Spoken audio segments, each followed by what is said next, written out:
The Rays come to Fenway Park as the standings certainly get tight. Not only the Yankees and Red Sox, but the Rays. They're 4 games back of the Red Sox in the wild card. These two teams, the Red Sox and Rays, know each other well and play game 1 of a 4-game series that starts right now. Hi again, everybody. I'm Don Orsillo, and welcome to Red Sox Baseball. Well, it's that time of year again for the Red Sox and the Rays. Nobody expected the Rays really to be in this position, but here they are, and the Red Sox are just 1-6 in their last 7 games. It's crunch time. Terry Francona knows that. The thing I think I worry about more than anything, or I don't want to worry about, is, okay, we are where we are. Regardless of how we got here, why drag your tail because you didn't play good for a week? I mean, that's going to take energy away that we really don't need. We got our hands full anyway. They're good. We're a little beat up. Let's go play. That's what we like to do anyway. And we're actually have played ourselves through the course of a long season into where we're up for, not down for. So, you know, and I know that Tampa's playing well. But I just think how you view it can put more stress than's needed. We welcome in Jerry Remy, and Jerry, certainly the Red Sox got to get the offense going. Easier said than done against this Tampa Bay team. Well, Tampa Bay pitching has been very, very tough on the Red Sox all season long. They've kept them well below their average in many, many categories. As we take a look at this graphic, the runs per game only 3. The Red Sox averaging over 5 runs per game against all the other ball clubs. Hits per game 5.9. Red Sox average 10 hits per game against every other team. Only a couple of stolen bases because there haven't been many guys on. And opponents average 177 on the season. The last 5 games they played against the Rays, the Red Sox have only scored 10 runs in those games. You're not going to win many like that. So hopefully with Gonzalez and Ortiz back in the lineup tonight and a full complement of their offense, they'll be able to do more damage against this Tampa Bay very good pitching staff. Red Sox turn to their rookie pitcher, Kyle Weiland, who makes his 4th Major League start. He's 0-1. We're back with more from Fenway right after this.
You know, they're a hard team to play because they're so aggressive, and if you give them an opening, you know, they make you pay for it. Well, they are a very hard team to play, this Tampa Bay Rays team coming into this 4-game series from Fenway Park. Well, the Rays have very good pitching this year, and it really starts with their starters. They've been terrific. That's not been the problem. The offense, perhaps. The defense has been extremely good, but the starters, and they've got it lined up very well here as far as the starters go in their pitching rotation.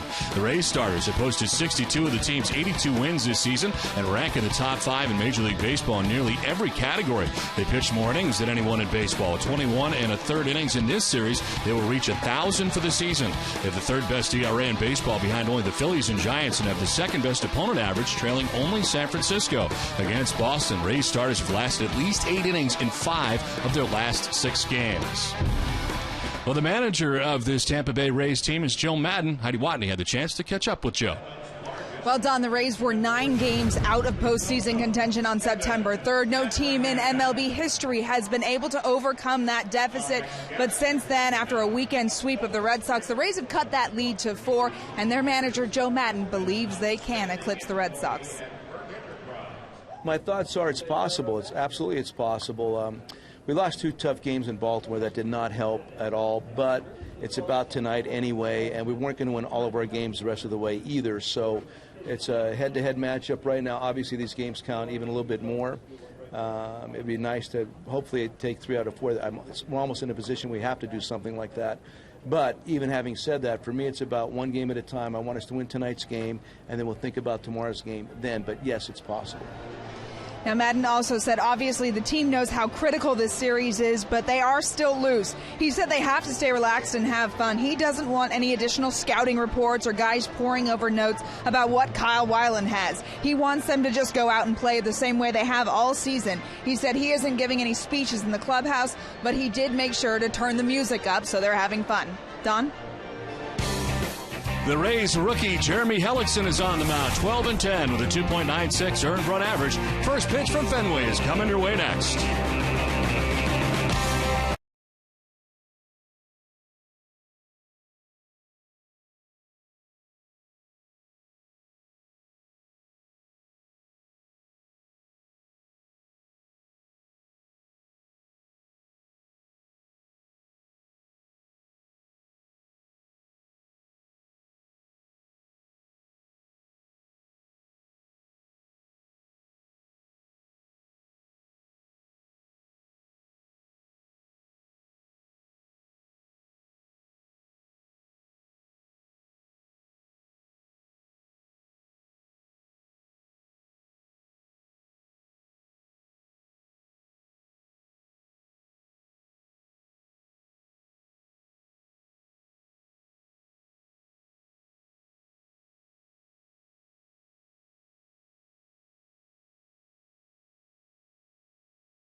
Kia, AT&T, New England Subaru dealers, Dunkin' Donuts, Mazda, and by Southwest Airlines.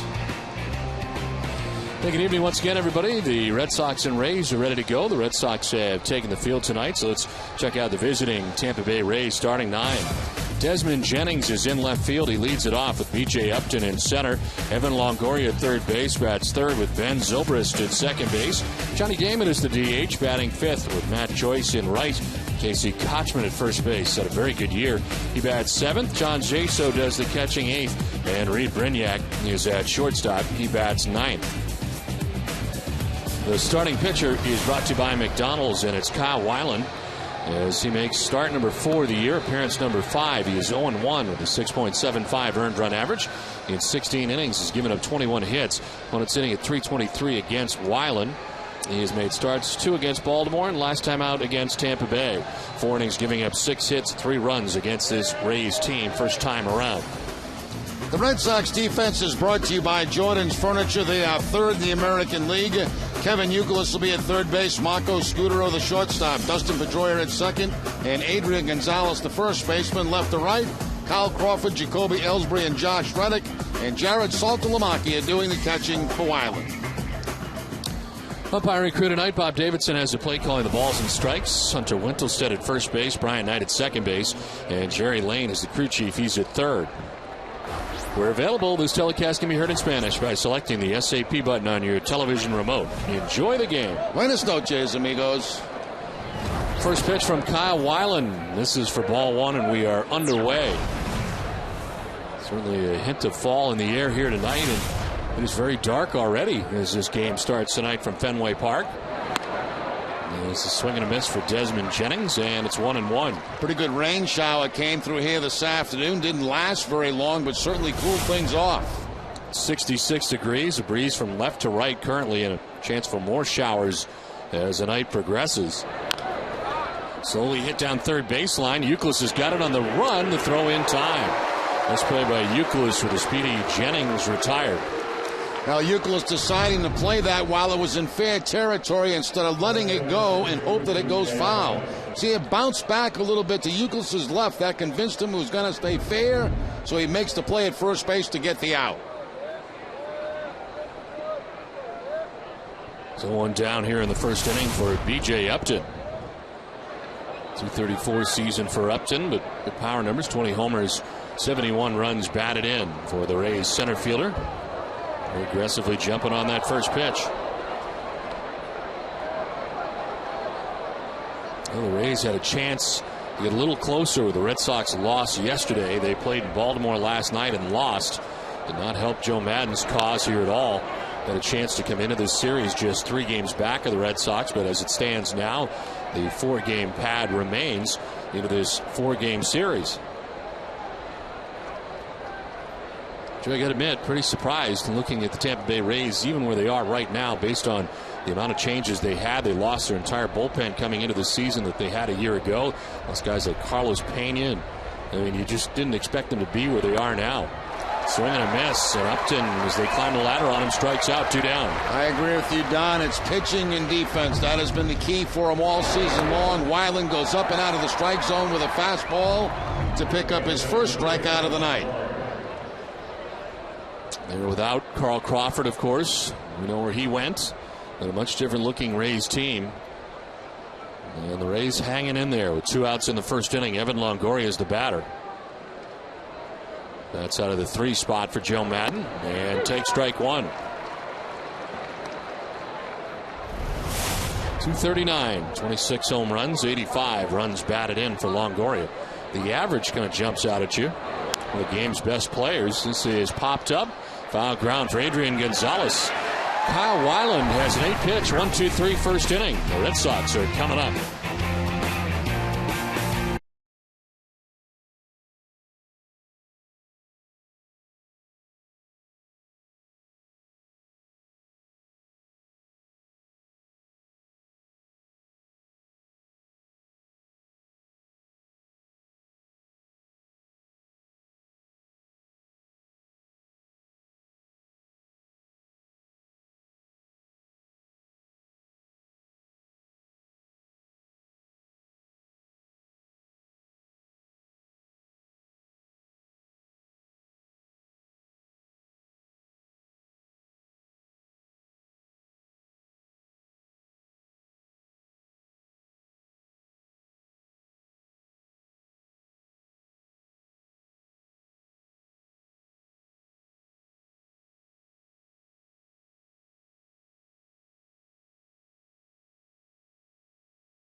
Sox starting lineup is brought to you by New England Chevy dealers. Jacoby Ellsbury leads it off in center field with Dustin Pedroia at second base. Adrian Gonzalez at first base bats third. David Ortiz, the DH, in the cleanup spot. Kevin Youkilis at third base. Josh Reddick in right bats sixth. Carl Crawford is in left field. Jared Saltalamacchia bats eighth, doing the catching, and Marco Scudero at shortstop bats ninth. On the mound for the Rays, their rookie Jeremy Hellickson. Terrific year. His 27th appearance of the year, the nifty 2.96 earned run average. He is 12-10. Much better record if he had much more run support. 170 in the third inning so far this season. Had a no decision against the Red Sox on Saturday. 6 innings, 3 runs in St. Pete. Jacoby Ellsbury leading it off in the Boston first inning. And it's ball one outside to Jacoby. 320 average coming in, 27 home runs, 94 runs batted in.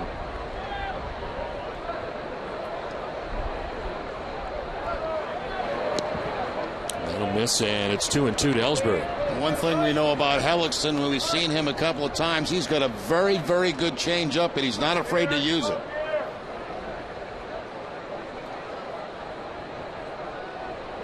A little light mist falling here at Fenway Park.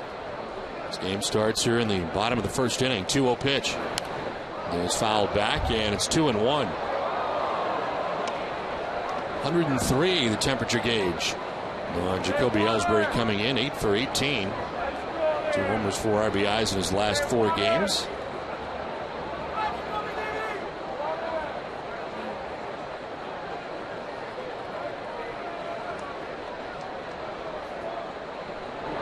Swing and a miss, and it's 2-2. That's the changeup I was talking about right there. He's not afraid to throw it when he's down in the count, ahead in the count.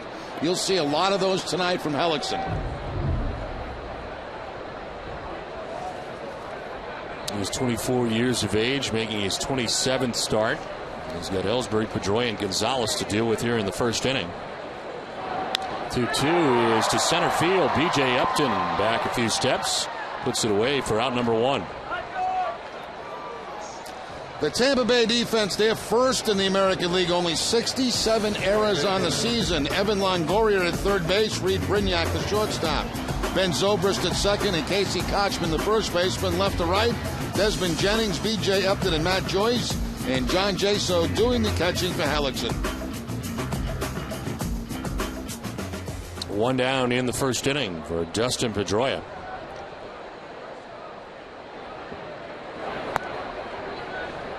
Pedroia coming in, hitting at an even 300 now. Along with 20 home runs, 82 runs batted in. He was 5 for 9 in the series against the Jays. A very good brief 2-game series against Toronto. And seemed to get back on track after a very tough trip. Saw him go 3 for 31. Included the visit to Tampa Bay.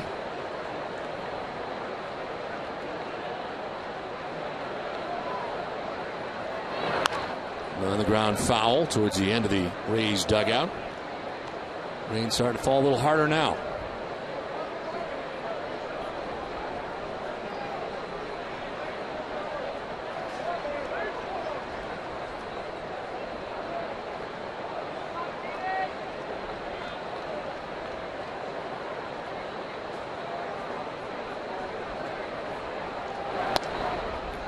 Way in low, and it is 3-1.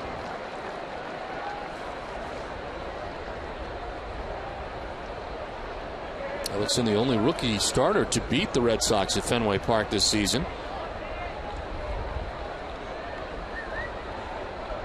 Leads all Major League rookies in ERA with the 2.96. This one is fouled back above us. And it's a full count now, 3-2. In the 10 losses that he's had, we talked about the run support or the lack thereof. The Rays have scored a total of 9 runs in his 10 losses. Gives you an idea why he is 12-10, but has such a low earned run average of 2.96. And it really has been the Achilles heel for Joe Maddon, the offense. So this one is set foul off to the left out of play. Rays have had plenty of pitching and outstanding defense. Just not enough runs and not enough offense. Great pitching like James Shields. David Price, no part of this rotation for the Rays. We will see Shields and Beckett match up here tomorrow. Neiman and Lester on Saturday, Price and Wakefield on Sunday.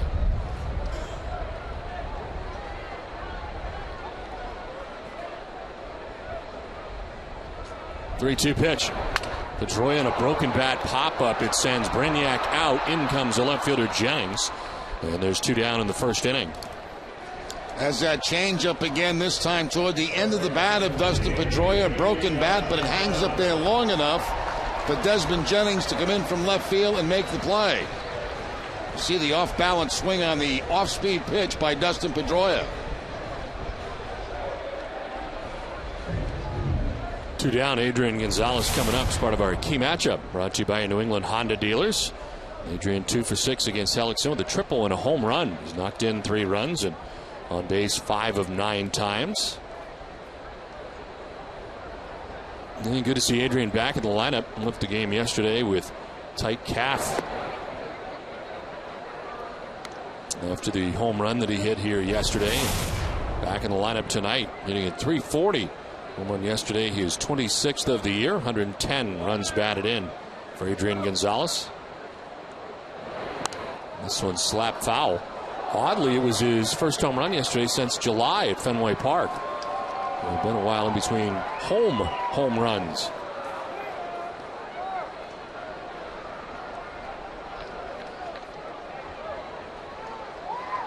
He's into the shift for him.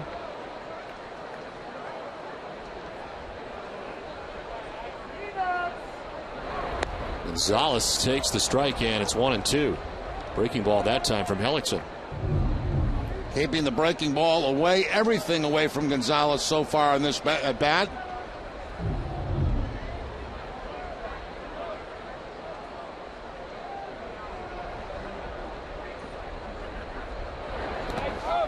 In the dirt, and it is 2-2. Did he go? No. Check with Cherry Lane.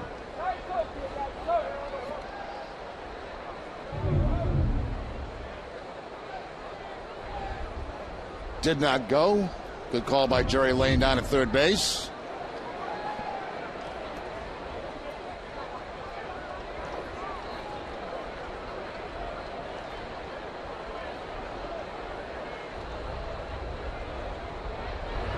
Gonzalez lifting it down the left field line. It'll hook foul and into the seats.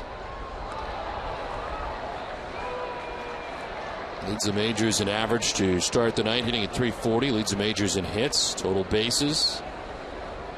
And against the Jays was 3 for 7, the home run that he had yesterday. Left the game, to be technical about it, in the 7th inning yesterday. 2-2 pitch.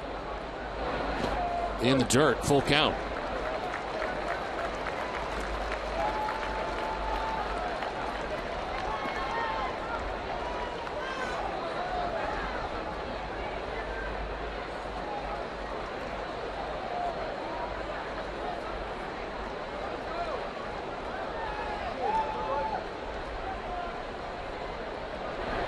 Gonzalez hits a fly ball to center field. B.J. Upton looking up into the raindrops. Will make the catch. That ends the first inning. 3 flyouts, but a 1-2-3 first. Done with 1, no score.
is a proud sponsor of the Red Sox Foundation, helping to address health needs in our communities.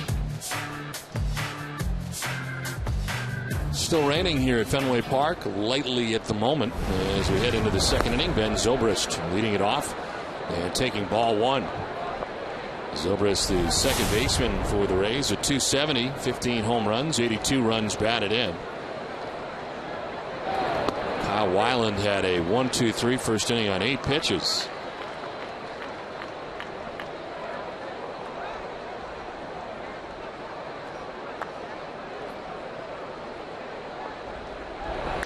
One is sliced foul, and it is 1-2. Now Zobrist has faced Weiland 3 times in his career and only 1 hit, 1 for 3. Not much of a track record for any of these Rays against Weiland. Just that 1 outing against Tampa Bay.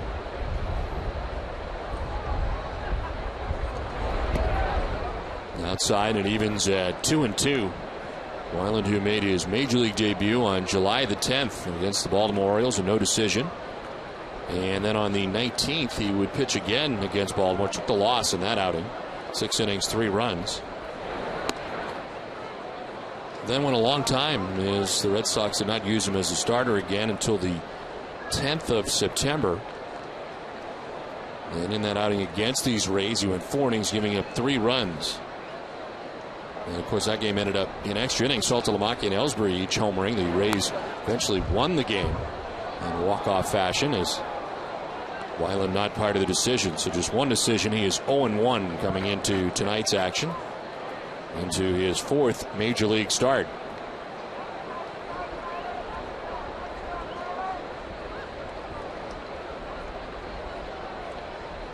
Three-two pitch. On the ground to first base. Adrian's got it. He'll take it to the bag for out number 1. In the next round of our newest reality competition series, AT&T schooled Nesson's College Face-Off. Providence and UConn go head-to-head. Find out who takes this battle of wits tonight after our Red Sox coverage, and visit Nesson.com schooled for more. That's a real battle of wits up here in the booth, isn't it? Every night. It's a... We'll have to watch the show together and have our own competition. Oh, my God. I'll take one side, I'll take the other. We'll see if we can. Pitch misses to Johnny Damon. Rain's coming down pretty good now as Johnny settles in on the left side. DH for the Rays. That's what he's been doing primarily this year. He lays off and takes ball 2. Bit of a slump for Johnny Damon. 7 for his last 40. Had a milestone on Tuesday night at Baltimore. Stole his 400th career base. It's a fly ball to right pretty well. Reddick going back onto the track, and he'll make the catch.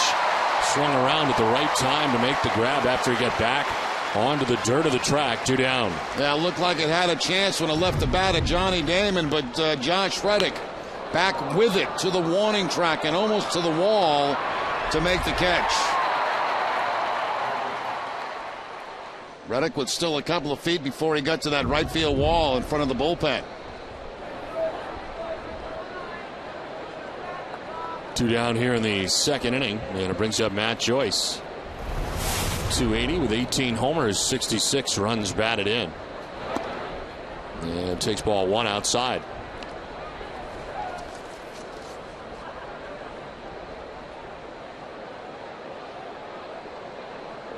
Last 20 games, he's hit at a .317 clip. Fouls it off to the left and evens the count at 1-1.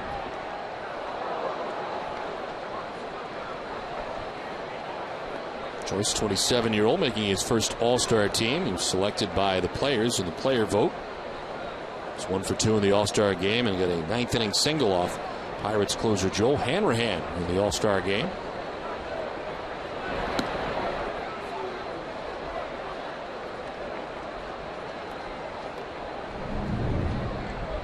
Kyle Weiland retiring the first 5 Rays that he's faced in the game. So he had 2 outs in the second inning. 2-1 to Joyce. That's fouled back as well, and it's 2-2.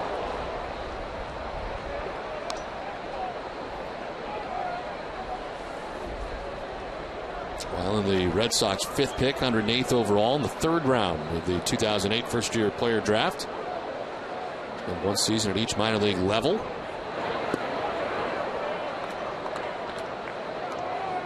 08 he was in Lowell, 09 Salem, AA Portland in 2010, and this year was in Pawtucket until the call-up here to the Red Sox. And again tonight marks his 4th start, 5th appearance overall in the major leagues. Chop to first, and Gonzalez has got it again. Kyle Weiland has retired the first 6 Rays he's faced tonight. Inning and a half done from the Fens, no score.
Seat at Gillette Stadium and TD Garden. Visit aceticket.com right now to get great seats to upcoming Bruins and Patriots games. Well, a Milliken family have conquered New Hampshire here at the ballpark tonight at Fenway. 295 years of Red Sox fans. Well, Red Sox and Rays play into the bottom of the 2nd inning without a score tonight. Playing in the rain at the moment and have been really from the beginning of this game. Lightly falling.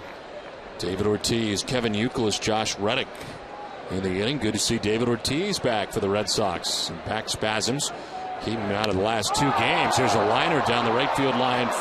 Foul.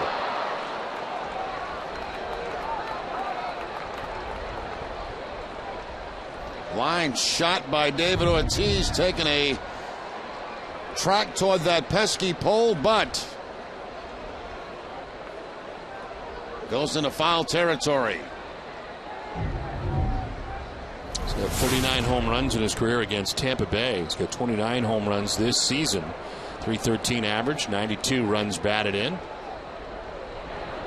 We'll take the 0-1 outside.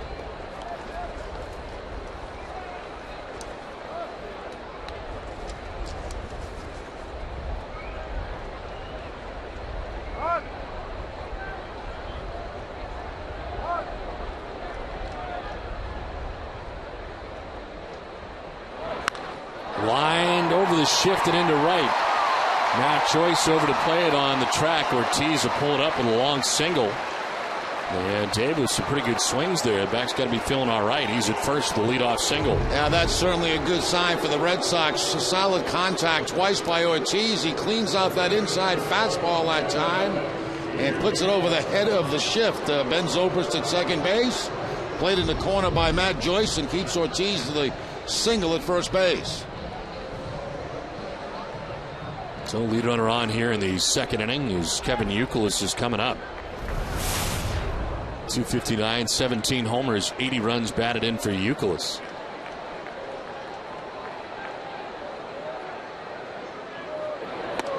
In there for strike one. No doubt the Red Sox are a banged up bunch, and Youkilis is on that list.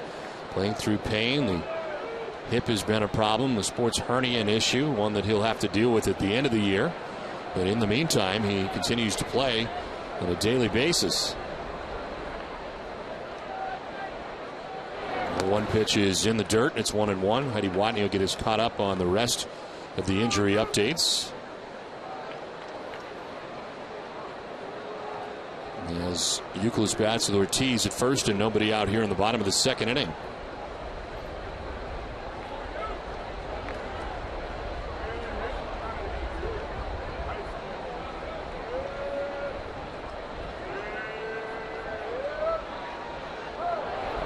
That's on the corner, and it's 1-2. Now Youkilis didn't like the call, thought the ball was outside. Take a look at the Amica pitch zone. Borderline pitch. Youkilis in his return to the Red Sox lineup was 1 for 6 in the Jays series, playing in both games. That'll bounce in. It kicks off Jaso, and Ortiz will scamper to second base. Wild pitch uncorked by Hellickson. Yeah, Hellickson trying to snap off the breaking ball that time. Bounces it. It gets by Jaso. Kicks off to his left. You can see Youkilis telling Ortiz to go. And Big Papi makes it in a scoring position at second base.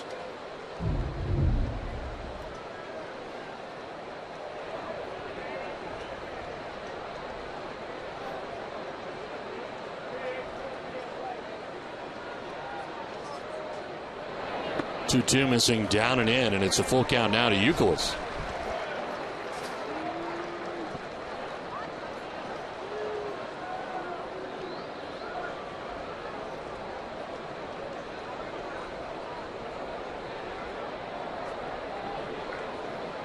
Red Sox in the last series against the Rays were just 1 for 15 with runners in scoring position.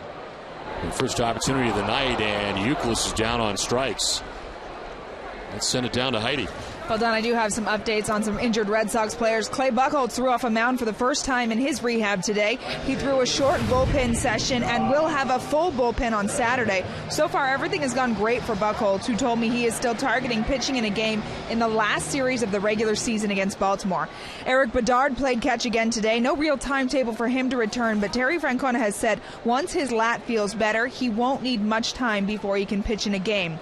And Jed Lowry is doing better after having a cortisone injection in his shoulder on Tuesday. Francona said he may be available to pinch hit tonight. Don? All right, Heidi, thank you very much. Seems like the injuries have been growing on a daily basis for the Red Sox, but it does appear they have their regular lineup together for tonight. They are banged up, but trying to get it done here against the Rays as Josh Reddick bats out of the number 6 spot in the Red Sox order and sends one on the ground to third base. Longoria looks Ortiz back, fires across for out number 2. And the Red Sox are so far 0 for 2 with runners in scoring position in the game. And both those outs coming on the changeup. It was a changeup to strike out Kevin Youkilis. It was a changeup to Josh Reddick for the ground ball to third base. That infield a little bit wet, so infielders have to be careful when they pick up that baseball and make those throws across the diamond. 2 down in the second inning. Carl Crawford, the batter, he hits at .251. 11 homers and 53 runs batted in. The former Tampa Bay Ray. As he takes strike one.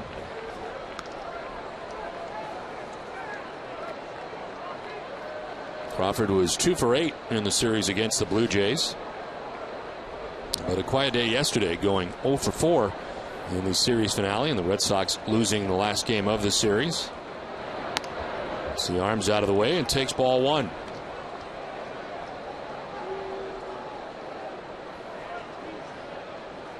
Crawford 3 for 9 in his career against Jeremy Hellickson.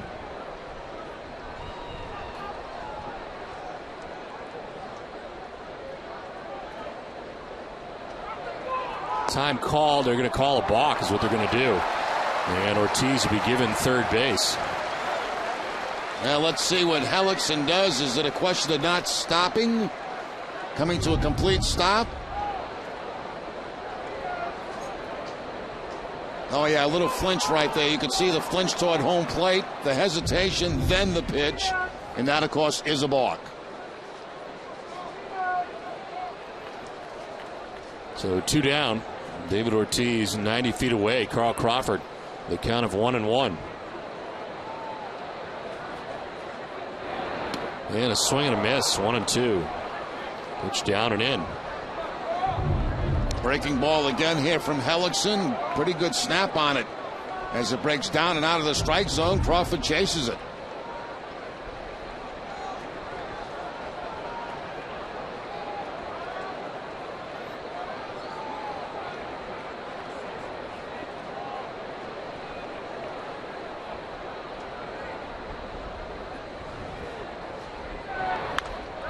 Foul back into the seats in the grandstand. Ricochets around. Still 1-2. Tried the exact same pitch that time, except it stayed a little bit higher, and Crawford was able to make contact on it. Contact, but foul.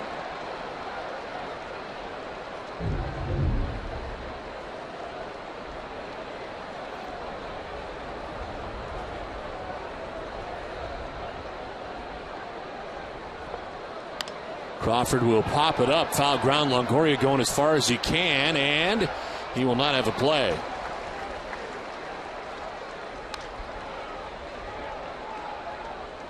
This copyrighted telecast is presented by authority of the Boston Red Sox. Cannot be retransmitted or reproduced in any form. And the accounts and descriptions of this game may not be disseminated without the express written consent of the Boston Red Sox.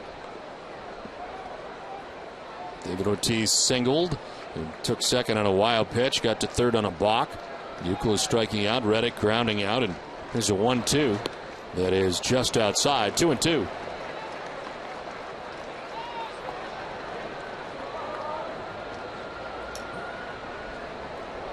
Rain falling hard again here at Fenway Park. It's Jared Saltalamacchia waits on deck here in the Boston second inning. Inside seemed to surprise Carl. Late reaction. Full count.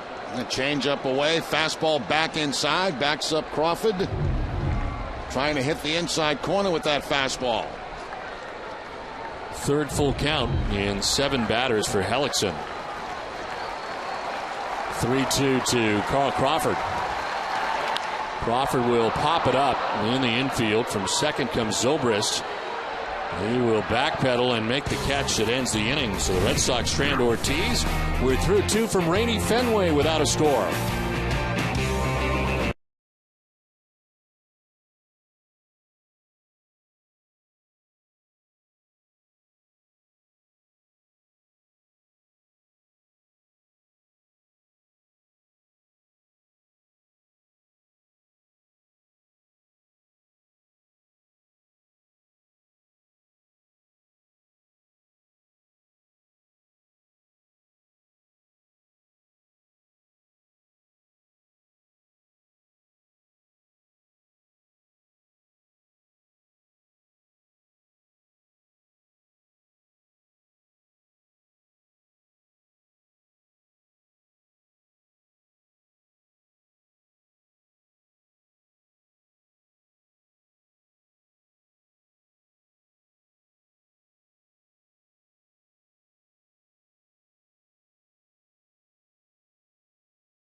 Eastern Bank, the official bank of the Red Sox television network.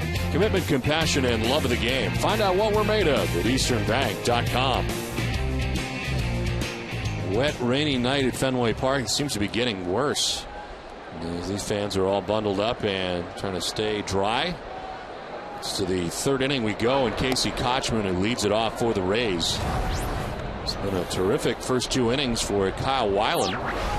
Retired the first 6 Tampa Bay Rays he has faced on 24 pitches. Here's pitch number 26.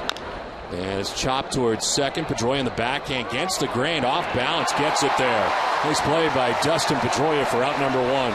So tough to make that throw when all your momentum's going towards shortstop. You have to somehow try to square your way up to first base and make a throw. Pedroia does that perfectly. Spins around. Accurate throw to Gonzalez at first base to get the out.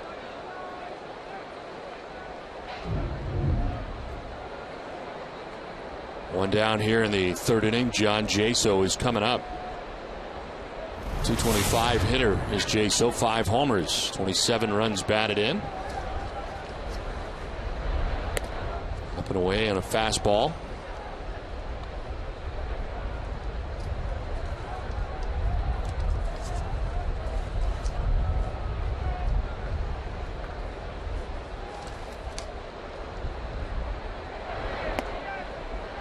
Jaso hitting at 235 since coming off the DL in mid-August.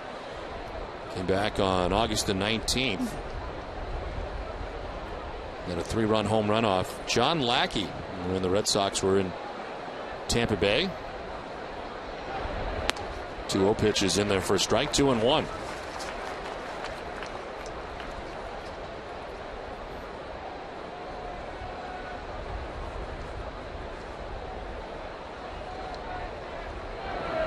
Swing and a miss. 2-2. A lot of fastballs so far in this game from Weiland. I think one changeup he's featured, a couple of breaking balls, but mostly fastballs.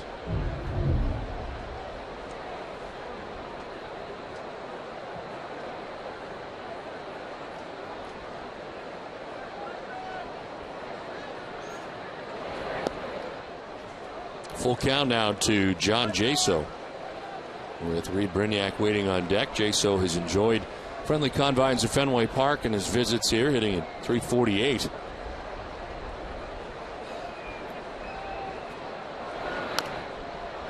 Foul ball into the seats. Well, for every Red Sox game that goes into extra innings where the Red Sox get a save, CVS Pharmacy would donate $500 to Children's Hospital Boston. CVS Pharmacy, the official pharmacy of the Boston Red Sox.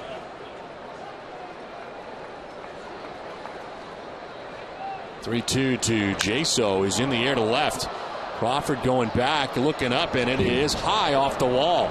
Crawford will play the carom. Jaso into second base easily with a wall ball double to left, and the first base runner of the night for the Rays, and that nearly got out of here. Well, Jaso made the adjustment here. You can see everything away in that at bat, expecting the ball away, and gets it away and puts it right at the top of that left field wall. The one big bounce to Kyle Crawford and the 2-base hit with 1 out for John Jaso.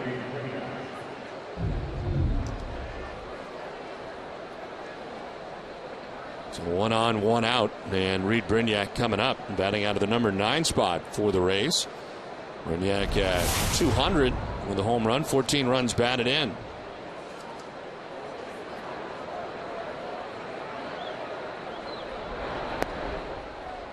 Brignac coming in, riding a 6-game hitting streak.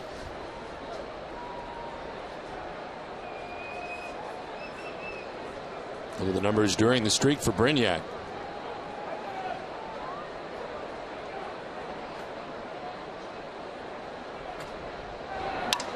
Broken bat pop-up left side as Scudero drifts into the outfield grass and puts it away for out number 2. Weiland trying to pitch his way around a 1-out double as his second out. On Saturday, January 7th, the excitement of hockey returns to Fenway Park with an outdoor men's college hockey doubleheader. Don't miss the 4-way border war between 4 state schools as Vermont battles UMass, and the University of New Hampshire will take on the University of Maine. Tickets are on sale now. Get your tickets at redsox.com/frozenfenway. Did you catch the last one, Jerry? The college Frozen Four? I know you saw the NHL here. Did you happen to see? No, I did not. I did not see any of that. It's actually a prettier venue because of the snow. It was actually snowing during their games. It was pretty cool. I just saw that in the commercial. Oh, you did? Yeah. I was reading. Well, you'll be sure to be there this year on January 7th and watch it because it's going to be great. I think I have plans on January 7th. Do you? Yes. Well, you can cancel them.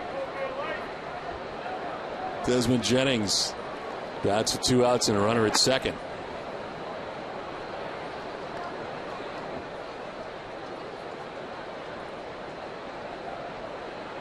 Jennings grounded out to third base in the first inning.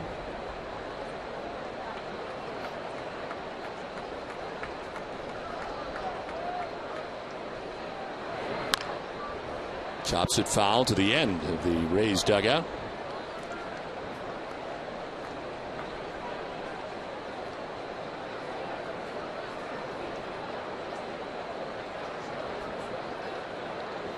Now, Jennings did not play yesterday in Baltimore. It's the first time that he's sat since being recalled on July 23rd.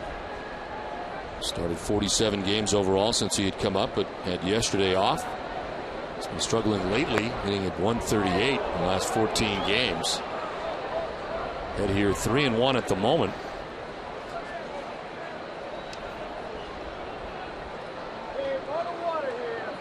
'89 games this year, AAA Durham. 64 of them spent leading off. Hitting .275 when he led off in Durham, and he'll take the walk.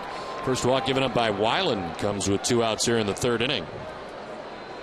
I want to remind you to visit your local Lowe's to enter for a chance to win a VIP World Series experience. Compliments of Scott's. Saltalamacchia out to talk to Weiland, who gave up a 1-out double to Chaso off the wall in left field. Berniak to pop out. He walks Jennings. 2 on, 2 down. And the first threat of the game here for Tampa Bay. Here is B.J. Upton, who struck out swinging in the first inning. He's 0 for 1.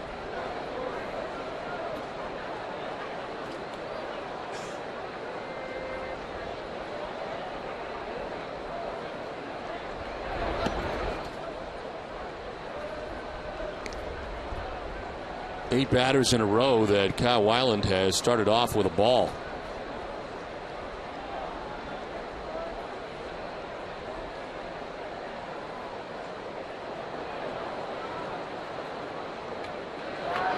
Upton, broken back grounder. The bat goes through, and so does the ball.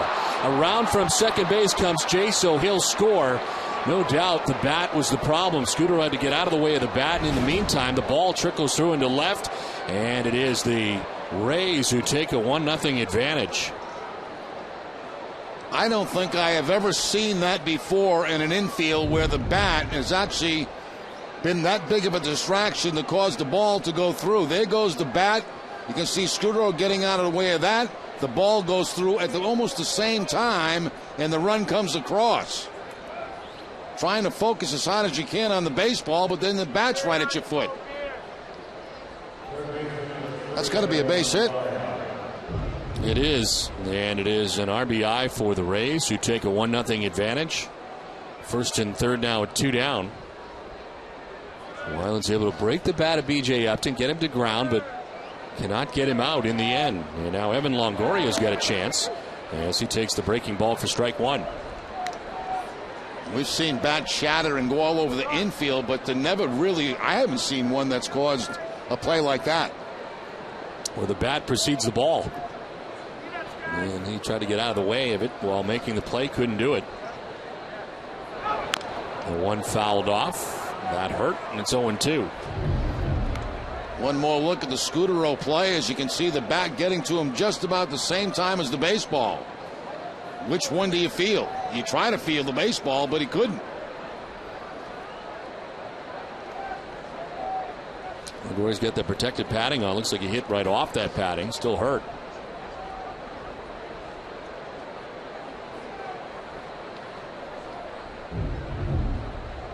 And he's down 0-2. Fouled out to Adrian Gonzalez at first base in the first inning.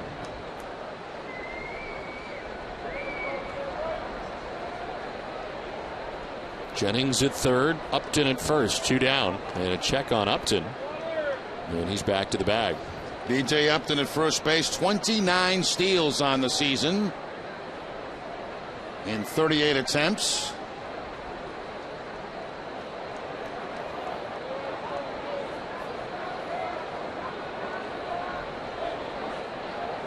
Bluff to third, a look to first, doesn't throw to either venue.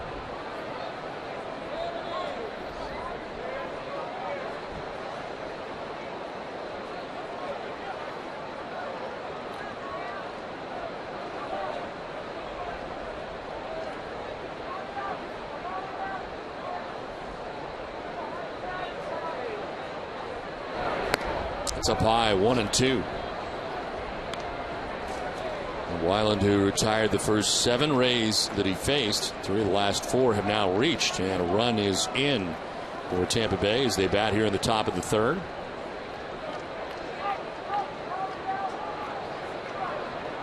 Longoria's been walking a lot, 42 walks in the second half. It's one high and deep to right center field. Reddick racing back towards the bullpen, and that ball is gone. Into the bullpen, a 3-run home run for Evan Longoria, and the Rays take a 4-0 lead. So a broken bat single that gets through the infield starts it, and now Longoria comes home, and it's 4 runs after the broken bat. Hell, a freak inning right here for the Red Sox. As you can see, the play, it's for Scudero, the broken bat that gets through, gets a run home. Then Longoria gets a fastball that's out over the plate. The inside-out swing drives it into the bullpen for the Red Sox. He was hopeful that Reddick could catch that. It didn't work out. Longoria's got his 27th home run of the year. And the Rays out to a 4-0 advantage. Now Ben Zobrist will take ball 1.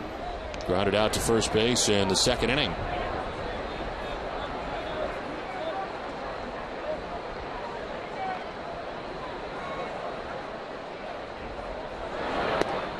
In there for a strike, and it's a ball and a strike to Zobrist.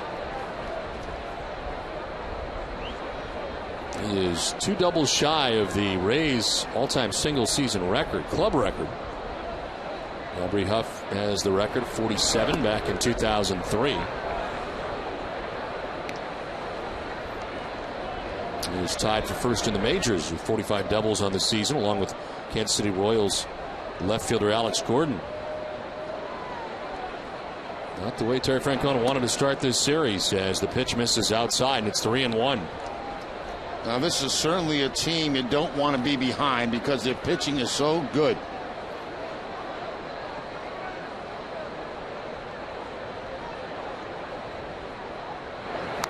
Zobrist slicing it foul, full count. 4th full count of the night for Kyle Weiland. We'll see David Price in the finale of the series on Sunday against Tim Wakefield. 3-2 pitch to Zobrist. In the air, struck well, opposite field. Crawford going back onto the track in front of the wall to make the catch that ends the inning, but a damaging inning. The Rays score 4 times and take a 4-0 lead.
on top of the third inning for Tampa Bay.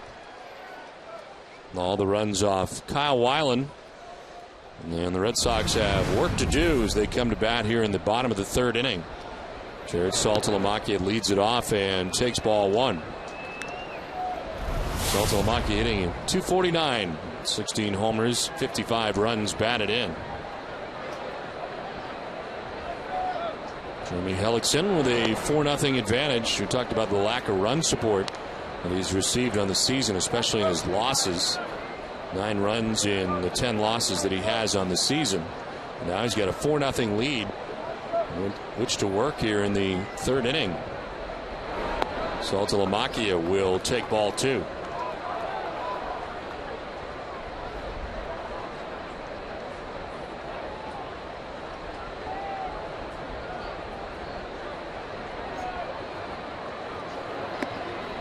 That'll miss. Ball 3, 3-1. Jared hitting at .249 coming into tonight's action. 16 homers, 65 runs batted in.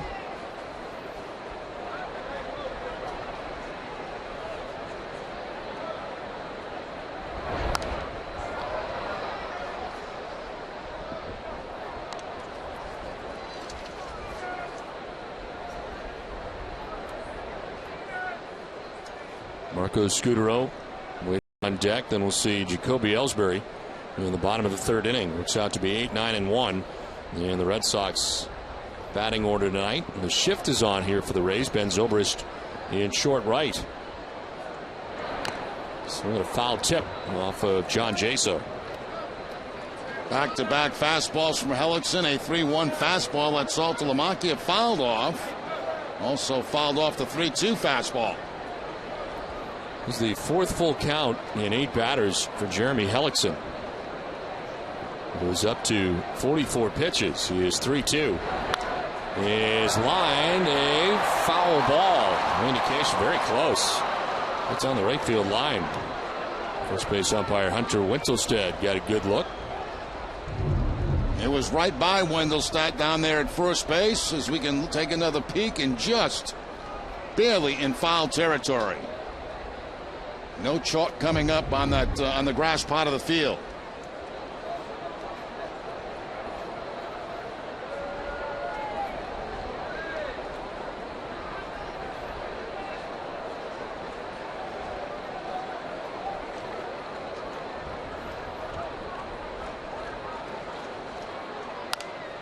Fouled off to the left this time. Still full 3-2.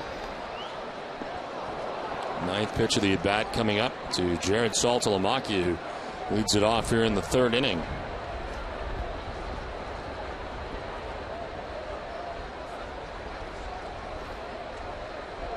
Rain has subsided for the moment here at Fenway Park. Rained a lot during the first couple of innings.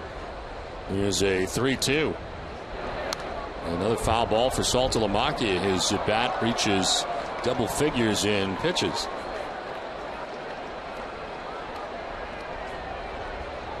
He's fouled off 5 pitches in a row.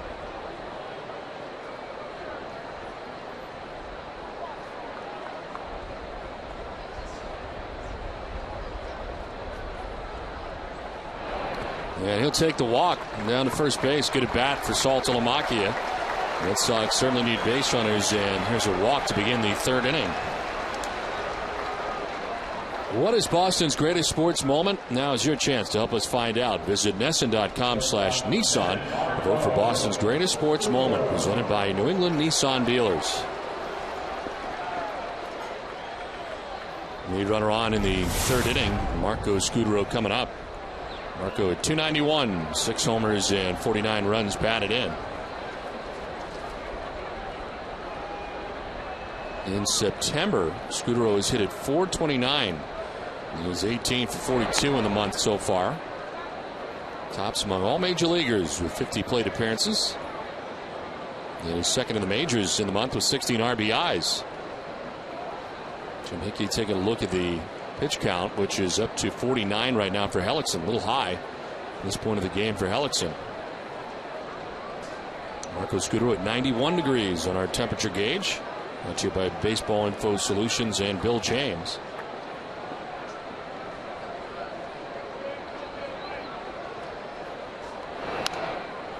Fouled off to the right, and it's 1-1.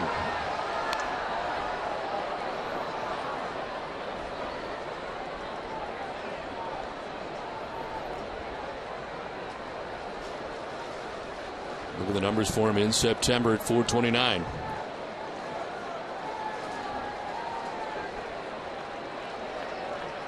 Red Sox have one hit so far of Jeremy Hellickson.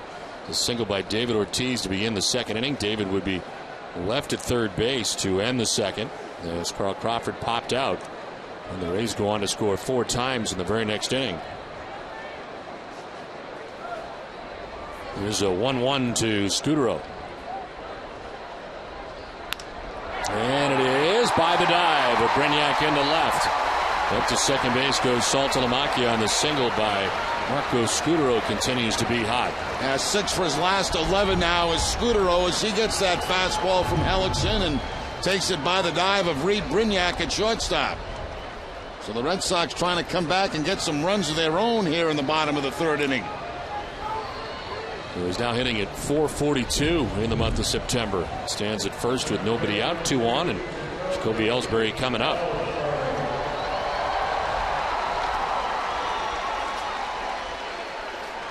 Ellsbury flied out to center field in the first inning.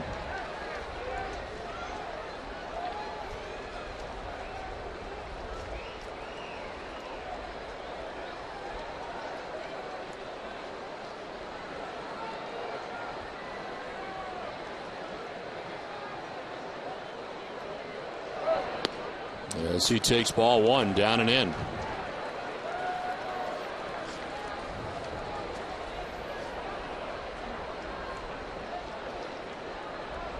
For 3 so far in the game.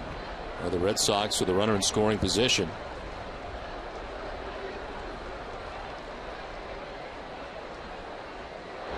.1-0 broken back grounder that is a foul ball. That looked like it went right over the bag as Ellsbury thought he had a fair ball. Very close down that first base line. We'll take another look. We should get a great look from that angle. And I think the umpire made the correct call, just in foul territory. Almost hit part of the bag. You see Ellsbury, he wanted the base hit bad.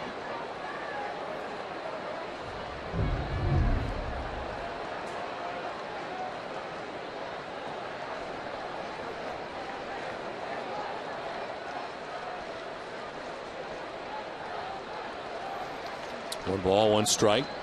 2 on, nobody out here in the bottom of the third inning. Red Sox trying to answer a 4-run top of the third inning for the Rays.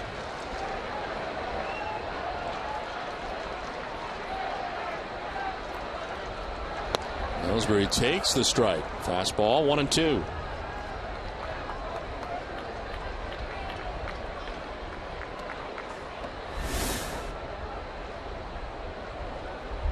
On deck, Dustin Pedroia with nobody out here in the third inning.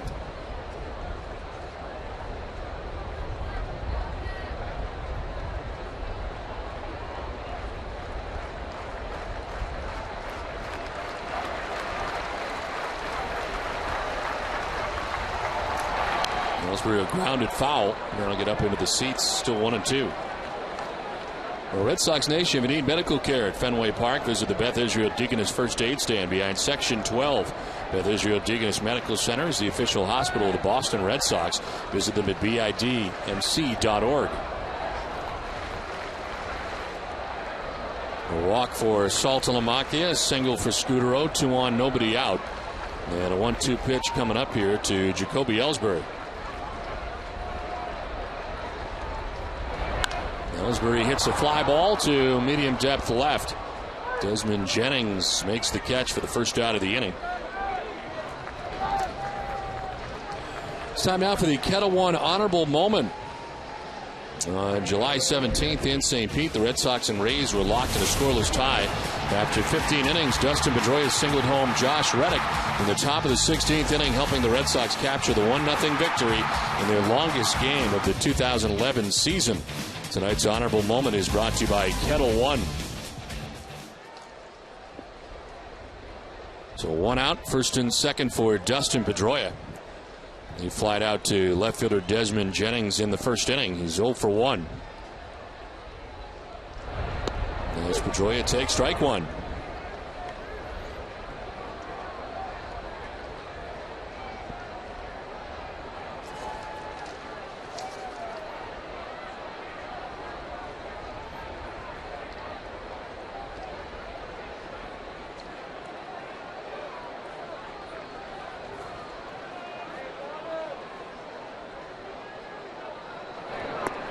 Pedroia thought about it, lays off, and it evens at 1-1. Once again, back-to-back changeups by Hellickson. Not afraid to go back-to-back with that pitch.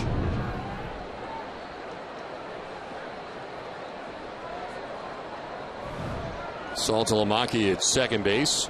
Scudero at first base. 1 out in the third.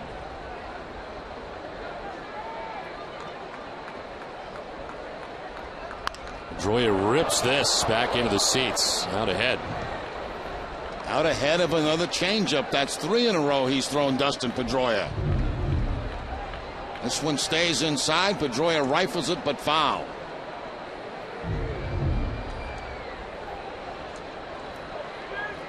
Well, the lengthy at bat by Saltalamacchia. A lot of deep pitch counts here so far. And this will be the 60th pitch for Hellickson as he works with 1 out in the third inning.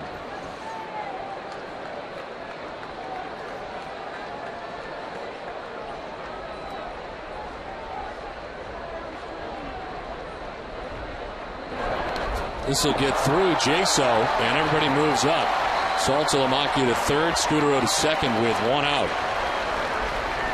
Right through the 5-hole for John Jaso. It's a breaking ball going to be down in the dirt. The glove does not get down to the ground. He's not able to block it, and 2 men get into scoring position.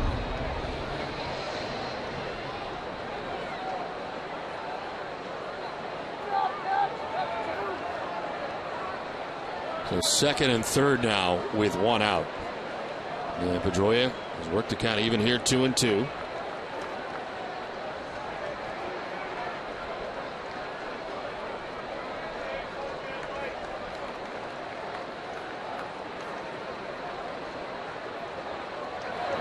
In the dirt, and Jaso this time able to knock it down. It's a full count.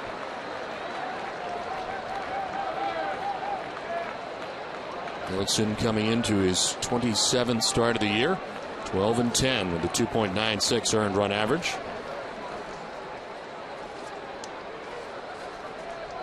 Fourth career start against the Red Sox, 1-1 with a 4.95 earned run average. Back-to-back starts against the Red Sox. 3-2 pitch to Pedroia. Is ball 4, and down to first base goes Dustin. A close pitch on that outside corner. Jim Hickey is coming out to talk to Hellickson. That was very, very close, and I think very fortunate that it went into the closet of Dustin Pedroia. Wow. Hellickson can't believe it. He thought he had a perfect pitch there for strike 3.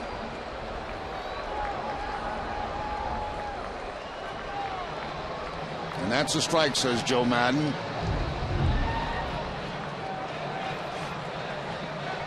So instead, the bases are loaded with 1 down, and Adrian Gonzalez is coming up.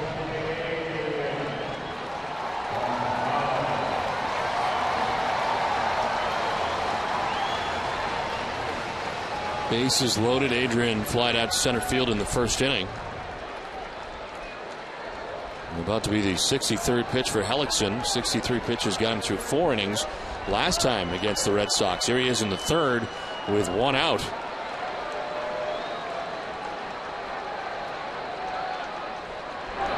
Gonzalez takes ball 1.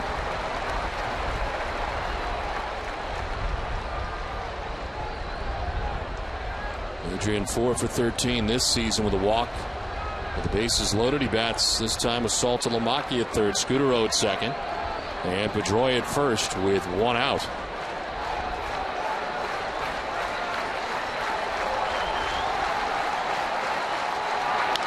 Ground ball down the first baseline. Kochman with a bobble, He'll flip to first for the out, and a run will score. The in from third base comes Saltalamacchia, and the Red Sox are on the board. Adrian picks up his 111th RBI, but he is out number 2 of the inning. Little bobble at first base by Casey Kochman, but he's moving toward the bag. He's able to feed the pitcher who is covering the bag. They get the out, and the Red Sox get a run.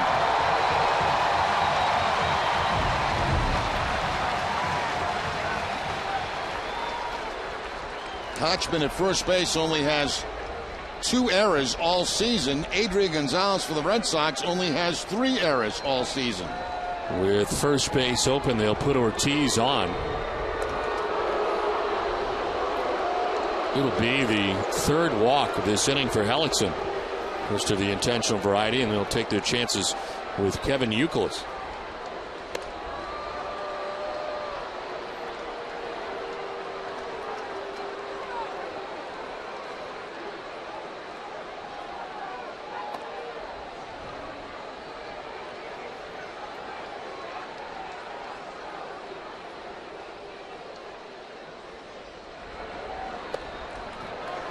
So Big Papi down to first base. Base is loaded again.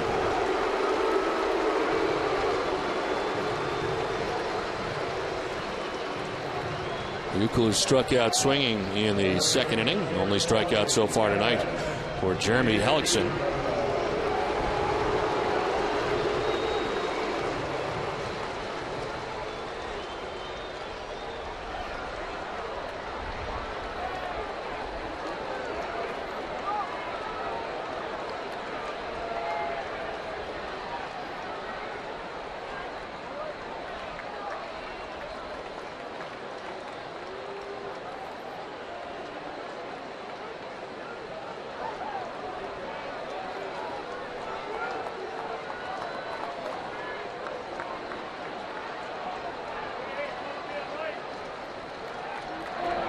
Youkilis takes strike 1. Hellickson starts off ahead of him.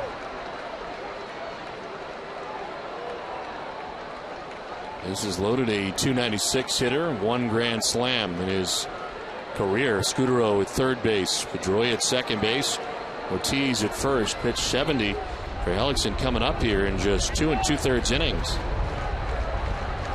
Here's an 0-1 pitch. That's outside, 1-1.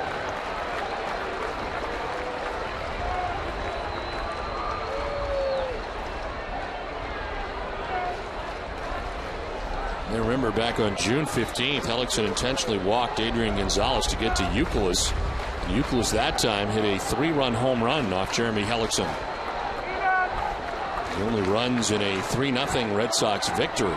See what happens this time. It's ball 2, 2-1. And so far keeping everything away from Kevin Youkilis. All fastballs to this point.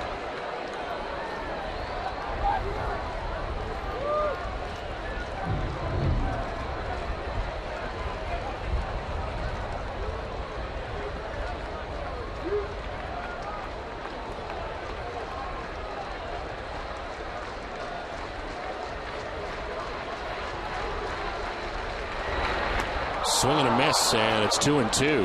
Not a fastball that time. Once again, that changeup, not afraid to throw it when he's down in the count. That's when he likes to do it. And kept the changeup away from Youkilis.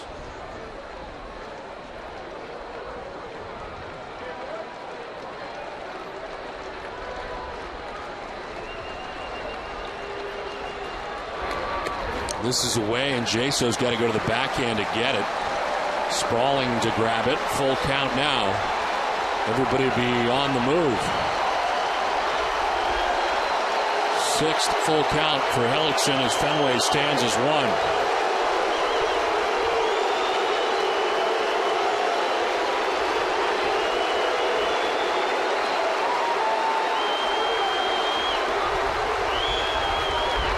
Youkilis grounds towards third base. Longoria on a tough hop, gathers and throws. And Hellickson out of any further trouble in the inning. The Red Sox get a run through 3. It's 4-1 Tampa Bay.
Let's get a run back in the bottom of the third inning.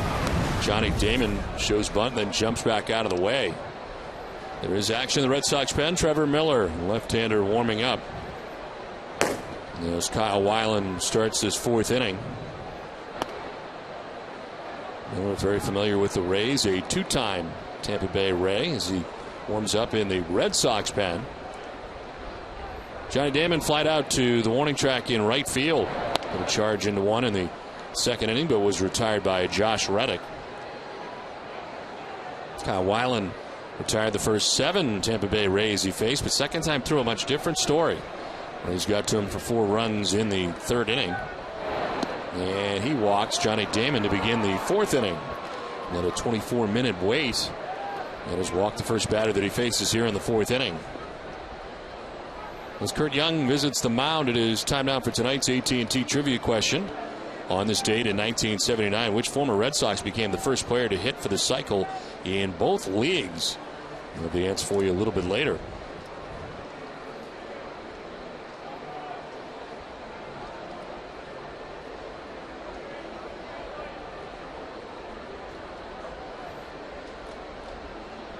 Kyle Weiland to be facing Matt Joyce next.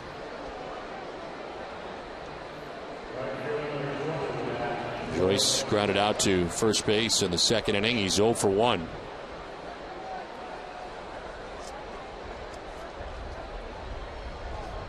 It's a light slate in the American League tonight. The Yankees are off after playing in Seattle last night, and the Yankees lost in last night's game. The pitch is outside, so standings remain the same. Red Sox 4 back of the Yankees,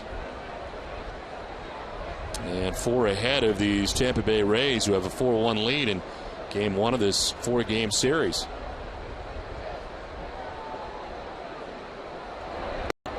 On the inside corner for strike 1.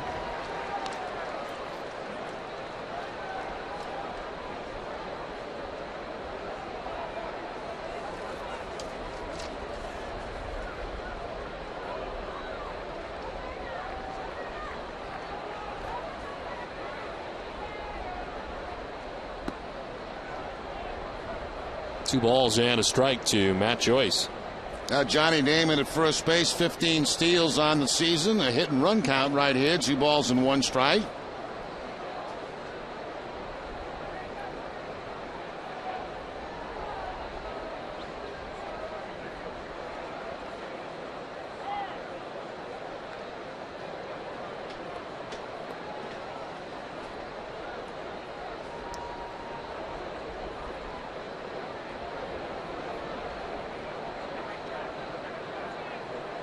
Damon not running, but swinging is Joyce, and he misses 2-2. More of a cut fastball that time from Weiland to pick up the second strike against Matt Joyce.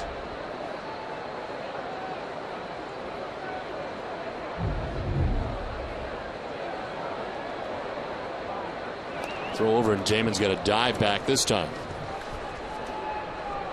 Mentioned earlier, Johnny Damon stealing his 400th career base Tuesday night at Baltimore. The second player in Major League history with 200 home runs, 400 stolen bases, 100 triples. He joins Paul Molitor in that category. It's a ground ball that eats up Pedroia. Jumps off his glove and into short right. Throw to second base, trying to throw behind Damon, but he's back to the bag. If Pedroia can pick that, it would definitely be a double play, but he couldn't. It exploded on him and ends up in short right. Off to his right just a little bit and gets by Pedroia as he deflects it. See it to his right there. It deflects it off his glove, and we'll see how they score this. Probably be an error on Pedroia.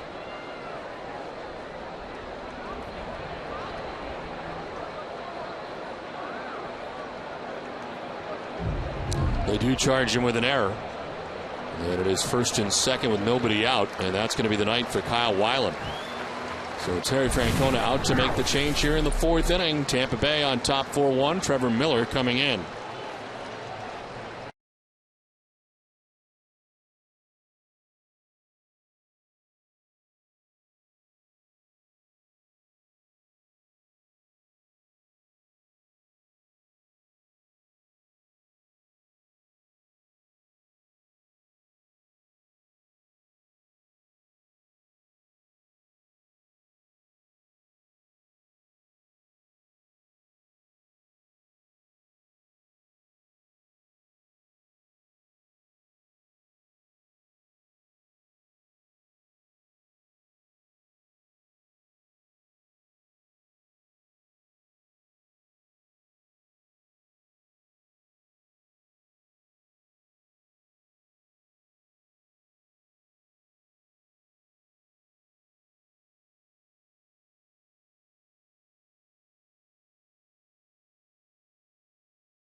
4-1 Tampa Bay on top of Boston. Kyle Weiland can just be a spectator now as he looks out as Casey Kochman stands in and takes ball one. This call to the bullpen is brought to you by New England Ford dealers. First appearance for Trevor Miller after being called up by the Red Sox. Miller makes a total of 6 appearances this year between 2 stops. The Jays and Cardinals this season. 4.91 earned run average in the majors this year as the pitch is in there for a strike.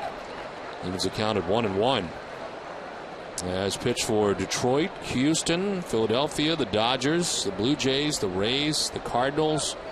In a 13-year major league career for this veteran left-hander. Signed by the Red Sox, a minor league free agent on August the 30th. And got into 3 games with the Pawtucket Red Sox before he was called up. There is action behind him in the pen as Scott Atchison now warming up for Boston. Kyle Weiland going 3+ innings, responsible for the 2 men on. Johnny Damon at second, Matt Joyce at first, nobody out. Here's a 2-1. And Kochman hits it in the air to center. Ellsbury tracks it and makes the catch. Tagging at second and headed to third is Damon. He gets there without a problem. And with 1 out, the Rays have first and third now.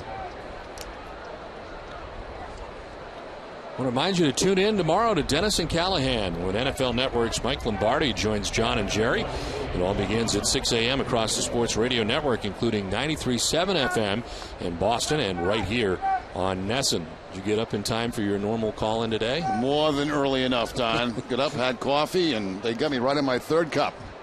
Did John make a statement in his first question? Actually, it was Jerry that asked the first question this morning. They switched it up. Had a feeling that was going to happen. After they visited with us yesterday, they said they're going to mix it up. I forgot about that. Jaso dropping the bunt down to first base, but coming with a backhanded throw, and out at the plate is Damon. Nice play by Adrian Gonzalez. Picks and throws a little backhander to Jared Saltalamacchia, and they get Damon 2 down. Well, more of a safety squeeze right there by the Tampa Bay Rays. Damon at third base was not off on the pitch, but once he sees the bunt go down the first base line, that's a heck of a play by Adrian Gonzalez. A shuffle pass to Saltalamacchia to get the out at home plate. So the safety squeeze put on by Joe Madden. That time the Red Sox get Damon at home plate.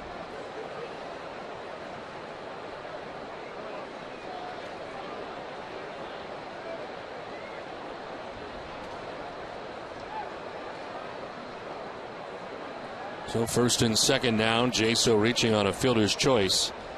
And Reed Brignac, the batter.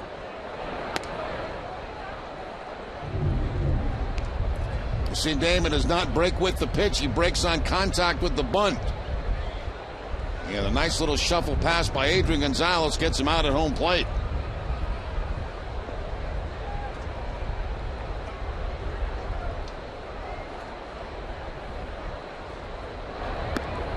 There for a strike, and it's 1-1 to Brignac. He popped out to Marco Scudero in the 3rd inning. He's 0 for 1.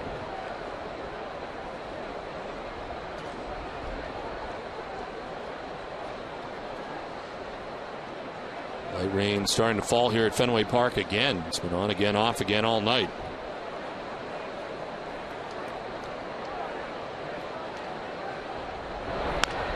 Chopped up the middle. Pedroia will go to second base, and they will retire Jaso to end the inning. So the Rays do not score, but have a 4-1 lead after 3.5.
Live performance at Foxwoods Resort Casino December 9th and 10th.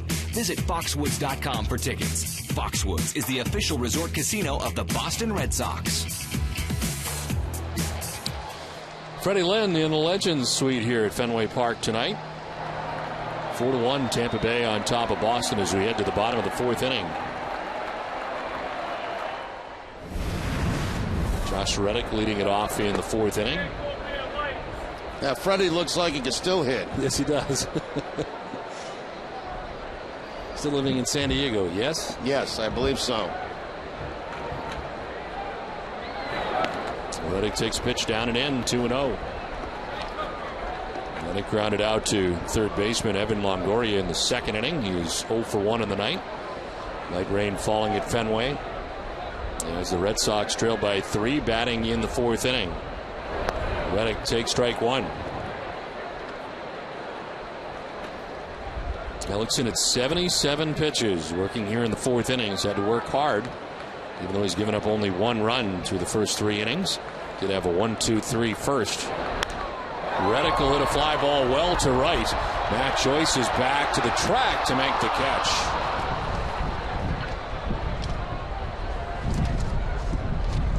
One out in the fourth inning. It's time now for the answer to tonight's AT&T trivia question. On this date in 1979, which first Red Sox became the first player to hit the cycle in both leagues? And the answer is Bob Watson. First hit for the cycle on June 24th of 77. Well, with the Astros, he did it again just over 2 years later, this time as a member of the Red Sox. Actually hit for the cycle in order, as this one is in the air to center field, sending B.J. Upton back. Wynn's going to knock it down, and he's going to make the catch. 2 down in the fourth as we check in with Heidi. Beltran. Don, it's time for your MLB News and Notes, brought to you by HP. Carlos Beltran hit his 299th and 300th career homers in the Giants' 3-1 win over San Diego yesterday. He became just the 9th switch hitter in big league history to reach that 300 home run plateau. And Milwaukee Brewers free agent to be Prince Fielder said this is likely his last year with the team. In an interview with TBS, Brewer said it's been a great 5 years, but realistically, he doesn't think he's going to be back. It has been widely speculated that the Brewers wouldn't be able to afford to keep the All-Star. Don? All right, Heidi, thank you very much. 2 outs here in the fourth inning. Jared Saltalamacchia walked in the third inning. And came around to score the Red Sox only run with the at-bat. 10-pitch at-bat before he worked the walk.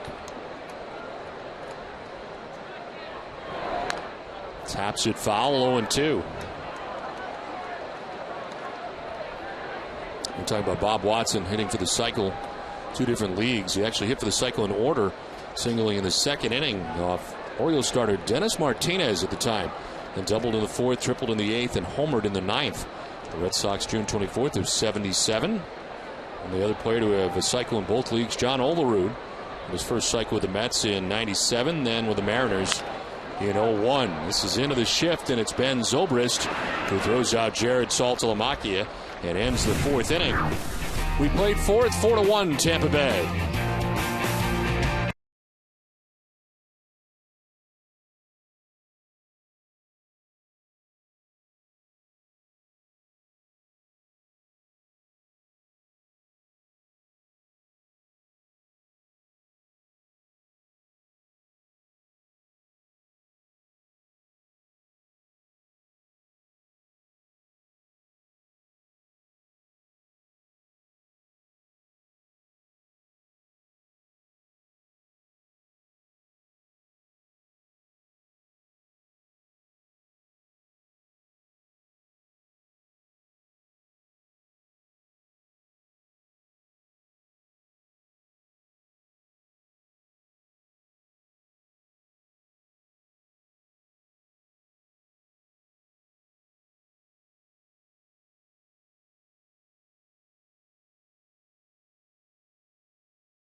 by donating $1,000 for every home run Adrian hits this season to select Habitat for Humanity affiliates in eastern Massachusetts.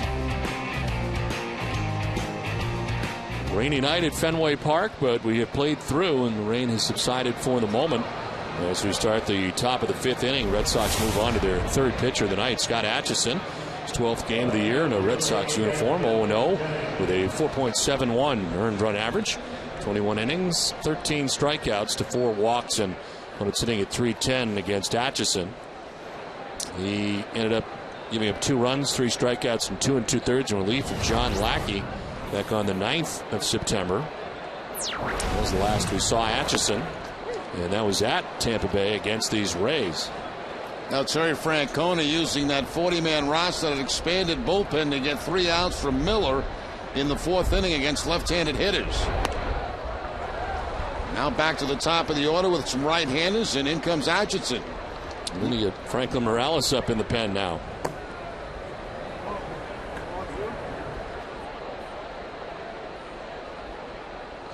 No 2 pitch. Want it up. It is up, and it's fouled back. Still 0-2. Desmond Jennings leading it off here in the 5th inning for the Rays. Well, the pitching line brought to you by Ace Ticket for Kyle Weiland. 3+ innings, 3 hits, charged with 4 runs, including the 3-run home run by Evan Longoria. He walked 2, struck out a batter, and threw 61 pitches. Now Jennings will pop it up in the infield, and it's Dustin Pedroia who makes the catch, the first out of the 5th. Tonight, following Schooled, join Jack Edwards for Nesson Daily, presented by Sunlight Financial. Darren McIntosh talks with Patriots Hall of Fame inductee Drew Bledsoe. Jamie Parker sits down with Celtics head coach Doc Rivers to discuss the NBA lockout. Plus, Naoko Funayama reports from Bruins captain's practice at Restuccia. All this and much more on Nesson Daily tonight, following Schooled, only on Nesson. 1 out in the 5th. B.J. Upton, 1 for 2. To left, but at Crawford, who has to leap to make the catch. He knew it was coming at him, but I don't think he realized that it almost went over his head, so he had to react quickly at that sharp line drive to left. Yeah, that ball really hit hard by B.J. Upton, almost like it was taking off as it was getting to Kyle Crawford. Crawford back a couple of steps to leap and makes the catch. Right in the webbing of the glove, right in the top of the glove.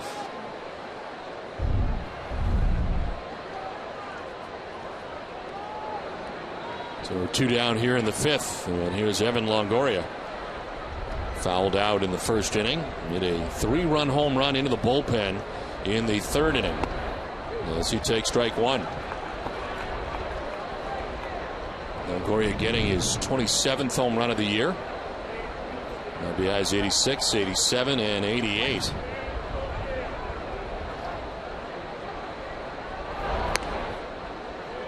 It was 1-0. Kyle Weiland and the Red Sox were trailing when Longoria did this.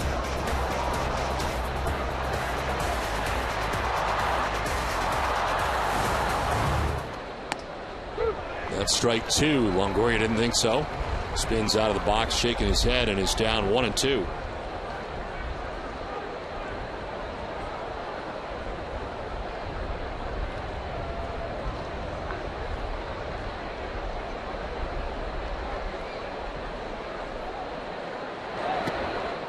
In the dirt, and it's 2-2.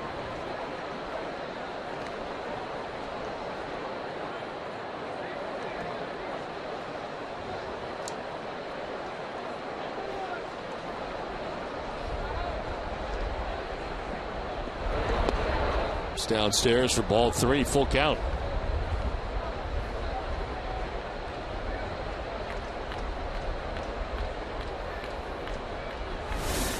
Ben Zobrist on deck. 2 outs here in the top half of the 5th inning.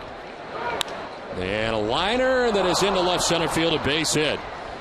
Trying to time his leap with Scutaro just over his outstretched glove, and Evan Longoria's got a 2-out single, his 2nd hit of the game. 2 for 3 tonight for Longoria. You mentioned the 3-run home run. Now he gets a cut fastball and goes down there with it, put it on a line up over the head of Marco Scutaro for the 2-out base hit.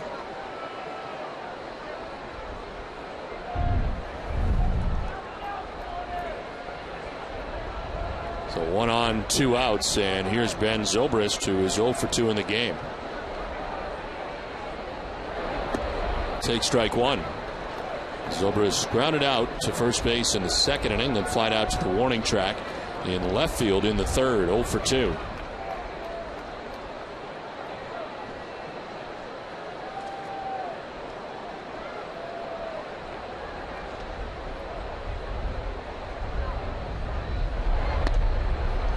Inside, 1-1.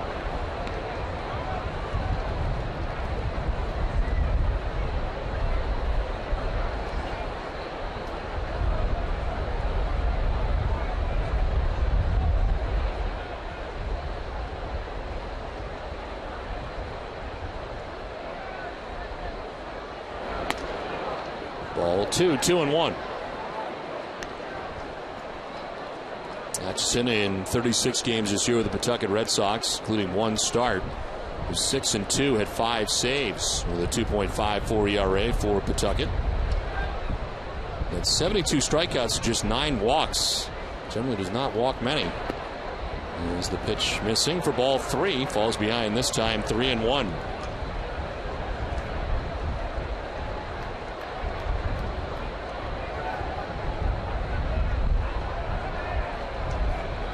Johnny Damon waiting on deck with 2 outs here in the top half of the 5th. Runner goes as that's a strike. The throw down is going to be in time. Got him on the way by. What a slap tag for Scudero on Longoria. It ends the top of the 5th. The Rays have a 4-1 lead.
The holidays, do what the Red Sox did. Turn to Frank Webb's Bass Centers, the FW Webb showrooms to gather all the information you need. Find your showroom at frankwebb.com. Scott Atchison was an inning of relief for the Red Sox. Pitches the 5th.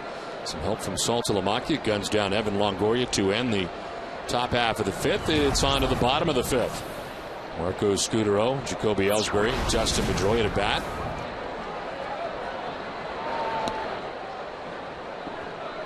Scudero singled in the 3rd inning.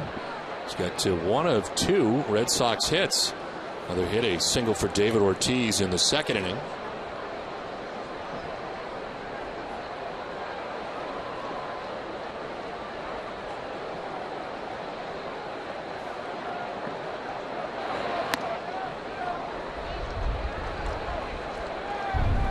Jared Saltalamacchia has thrown out about 25% of the runners going against him this season. Nice play by Scudero as he comes up to meet the baseball and slap the tag on Longoria.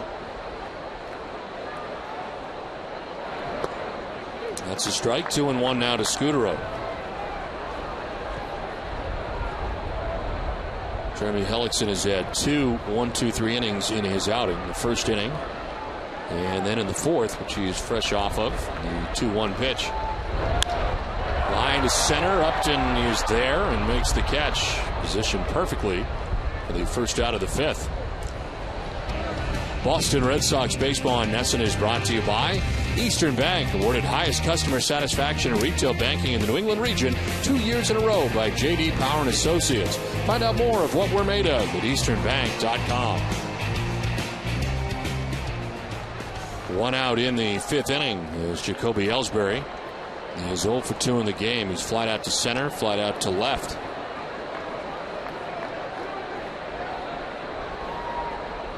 A 18-game hitting streak coming into tonight's action as he takes ball one.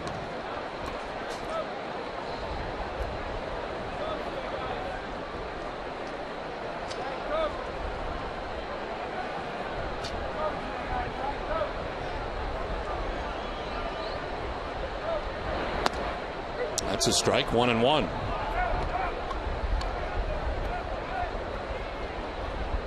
Hellickson has walked 3. That all happened in the same inning, the third inning, when Red Sox got a run and left the bases loaded. One of those walks, incidentally, was intentional. Essentially walked Ortiz, and then he got a Euclid to ground out, so it worked out.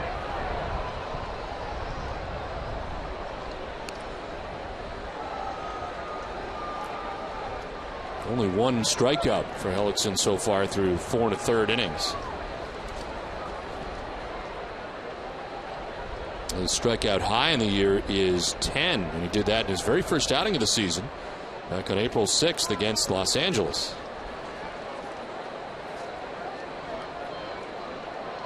90th pitch is in the dirt. 2-2. Well, if the Red Sox have done anything, they've built up the pitch count at least for Hellickson early in this ball game. Pedroia waiting on deck. One down in the fifth inning.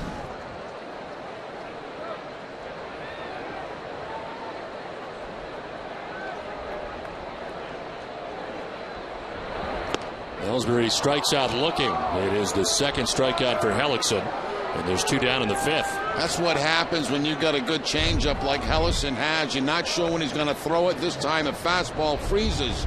Jacoby Ellsbury may have been thinking about something off speed.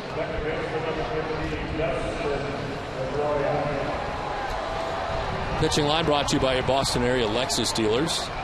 4 2/3 innings, 2 hits, 1 run. He's walked 3 and struck out 2. And about to throw his 92nd pitch of his outing with 2 down here in the fifth. And a strike 1 to Pedroia. Dustin has flied out to left and walked. His third plate appearance of the game.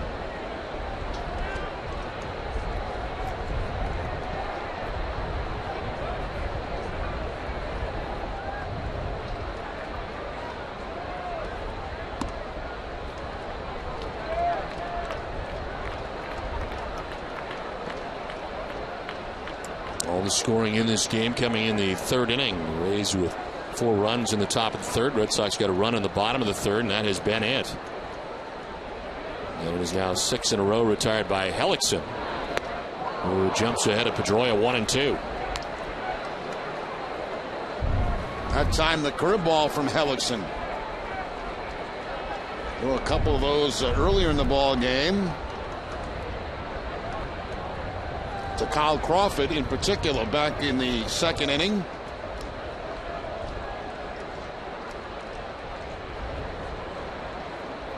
Swing and a miss to the fastball to strike out Pedroia. Back-to-back strikeouts. 7 in a row retired by Hellickson. The Rays have a 4-1 lead.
is brought to you by Foxwoods Resort Casino, official resort casino of the Boston Red Sox.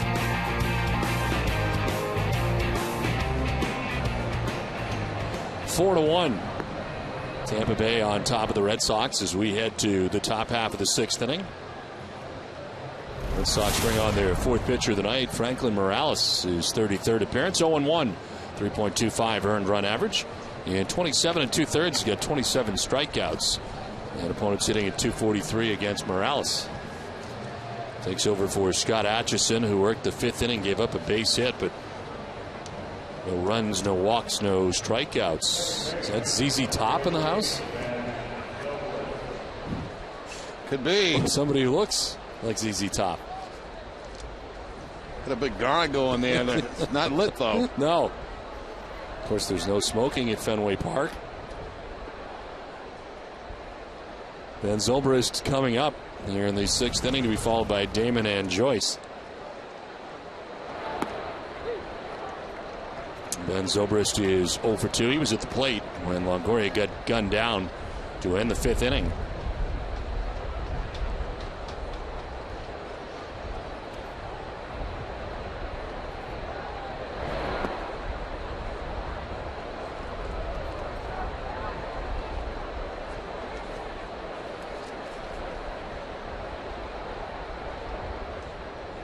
Morales worked in yesterday's game for the Red Sox against the Toronto Blue Jays, with 2/3 of an inning. This is lined into left field, a base hit for Zobrist. Over his Crawford to play it. Zobrist will stop and return to first. And the leadoff single to begin things here in the 6th inning. Well, Zobrist was at the plate when Longoria got thrown out stealing to end the 5th inning. Gets a breaking ball that time from Morales and shoots it into left field for the base hit. Let's see if they have Johnny Damon bunting here in this situation. Lefty against lefty.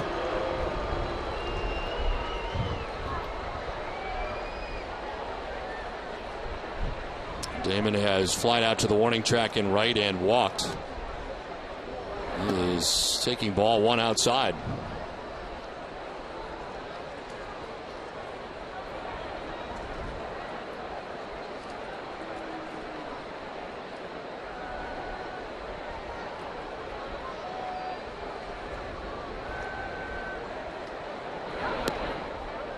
Away 2-0.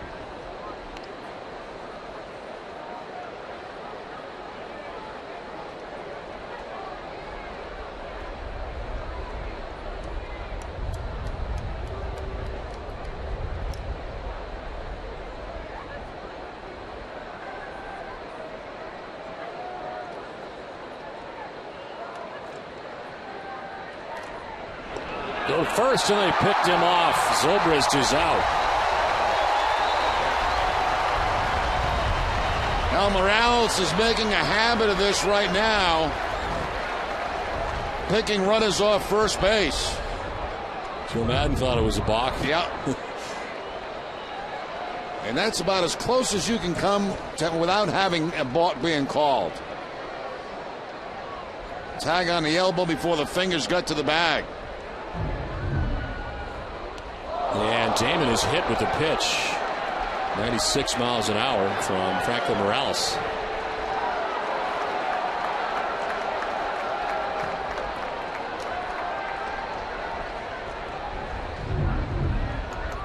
Looks like got Johnny right off the elbow, too. That right elbow. 5th time Johnny Damon's been hit by a pitch this season.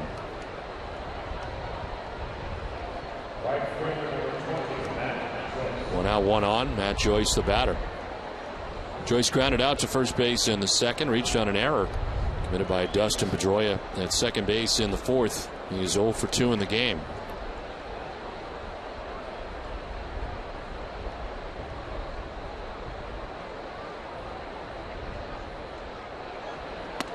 I'm going to pitch in tight for Morales again. Action for the Red Sox about to start is Matt Alberts. This is about as early in a game we've seen this year where Terry Francona is going left, right, left, right.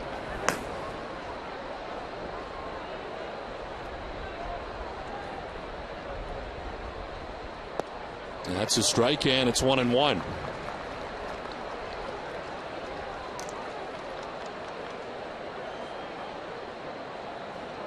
Game number 149 of the season for the Red Sox.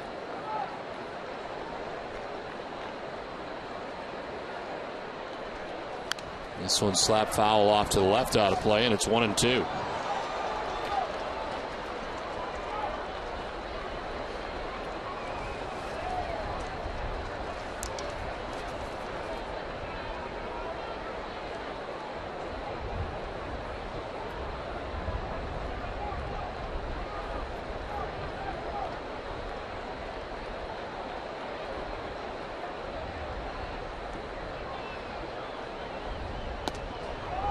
That'll miss, and it's 2-2. Joyce, who has run much better at home at the Trop this season, he hits at .316 at home while hitting .243 on the road in 62 games away from the Trop. Started only 6 of the last 28 games. There's a throw to first, and back to the bag is Damon.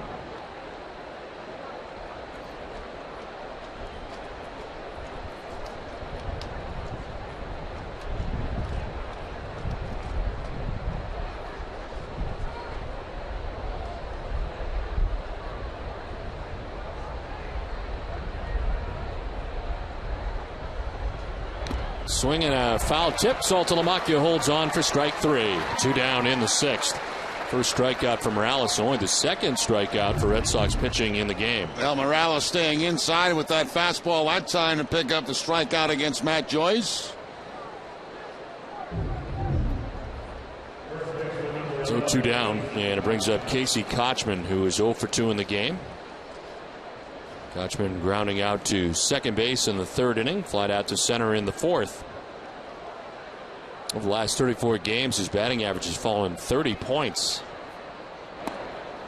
As the breaking ball misses high.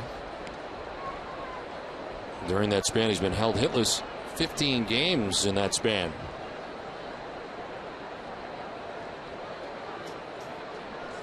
Comes into tonight hitting at .311. His batting average has not been below .311 since April 27th. Drills this to right center field. Reddick heads back, but it is going to be gone into the bullpen. A line drive, 2-run home run for Casey Kochman, his 10th home run of the year. And the Rays take a 6-1 lead. That was a bullet. 10 home runs on the season, as you mentioned, Don, for Kochman. 4 of those coming against the Red Sox.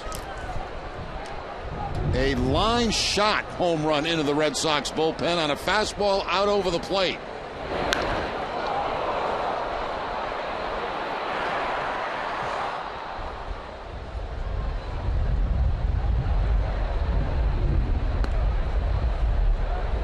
So a 2-run home run, and the Rays have a 5-run lead with 2 outs here in the 6th inning. John Jaso, the batter, is doubled and reached on a fielder's choice.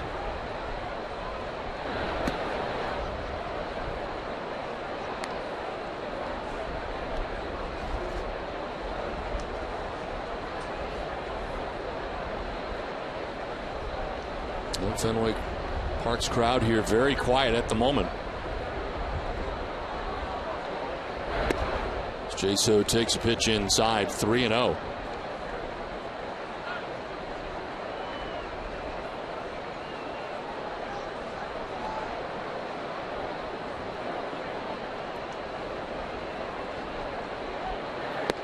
There's a strike, 3-1. Casey Kochman has homered to give the Rays a 5-run advantage. His second home run of the night. First one was a 3-run home run by Evan Longoria in the 3rd inning, and now the most recent, Kochman with his 10th. 3-1.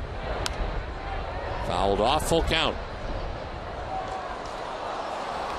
Immediately following tonight's game, stay with us for WB Mason Extra Innings Live with TC, Peter, and Heidi. Get a breakdown of Kyle Weiland's outing, including his take on tonight's performance. Plus, he'll have the manager's perspective in the From the Press Room segment. So coming up right after the game on WB Mason Extra Innings Live.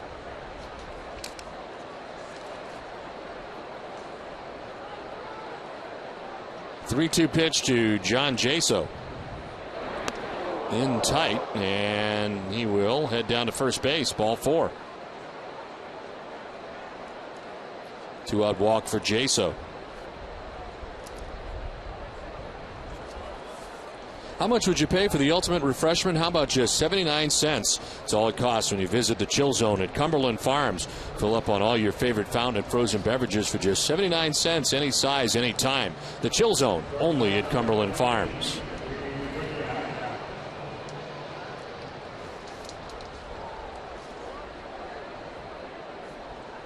Two outs here in the 6th inning. 2 runs in. Jaso at first, and here's Reed Brignac.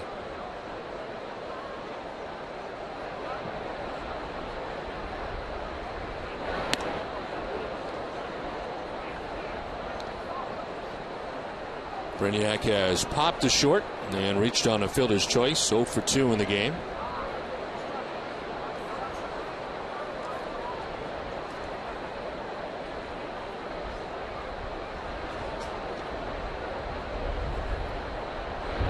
Broken back grounder right side. Pedroia will flip to second for the force out that ends the inning. But a 2-run home run in the inning for Casey Kochman. And the Rays have a 6-1 lead.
Waterborne stain that outperforms the best oil-based stains on the market. Find your Arbor Coat at local Benjamin Moore retailer. Happy birthday from Puerto Rico. I wonder how you say that in Spanish. I don't know. You're pretty good at Spanish. Feliz Cumpleaños. Adrian Gonzalez leads it off here in the bottom of the 6th inning. Adrian's 0 for 2. He's flied out to center, grounded out to first base. Followed by David Ortiz, Kevin Youkilis. Red Sox trailing by 5 runs. Jeremy Hellickson has retired 7 Red Sox in a row, as Gonzalez takes a pitch in the dirt to even the count at 1-1.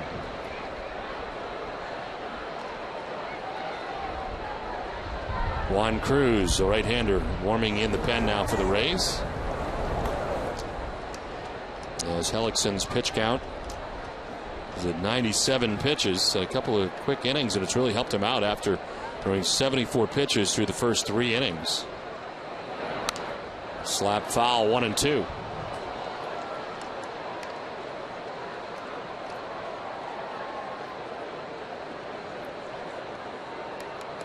Red Sox have been held to just 2 hits by Hellickson.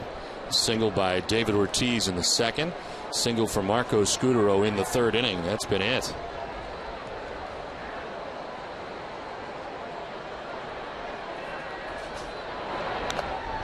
Tap foul, still 1-2. Juan Cruz no longer alone in the pen. Left-hander up alongside Jake McGee.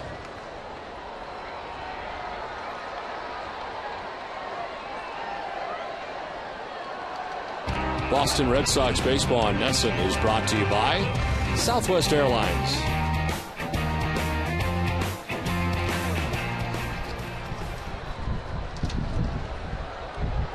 Wind has shifted, blowing in at the moment pretty hard. A swirling wind as the 1-2 is hitting the ground right side. The shift is on. Zobrist will throw out Gonzalez for the first out of the 6th inning.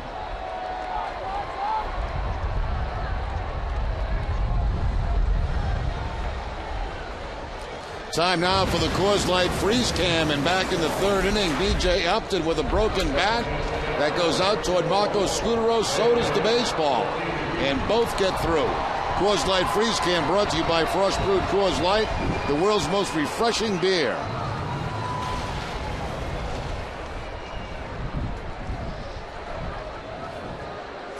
One out in the 6th inning. David Ortiz has been on twice in the game as he takes ball 1.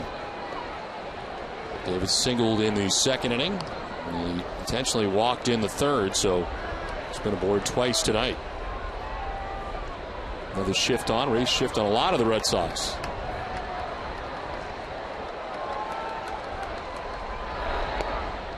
There's a strike, 1-1.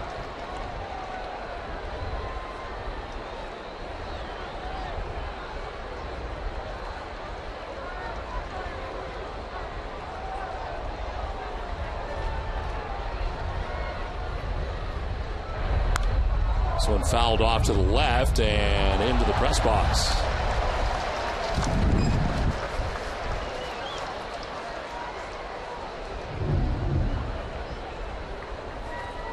Gordon Eads. Gordon Eads making Nice. the play. Two-handed. Probably saved his computer.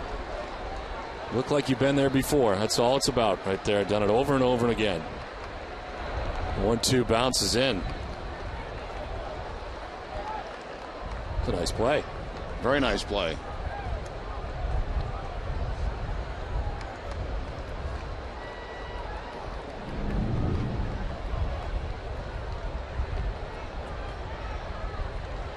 Two balls, 2 strikes to David Ortiz. 1 out in the 6th inning.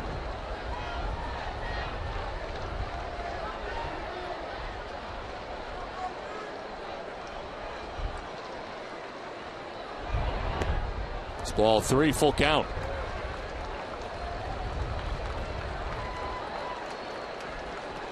Rays getting 4 runs in the 3rd inning, 2 runs in the 6th inning, and Hellickson some runs to work with from offensive support from the Rays. His 3-2 pitch. Ortiz. It's a fly ball to left field. Desmond Jennings. Wind pushing it back, and it'll fall. Wow.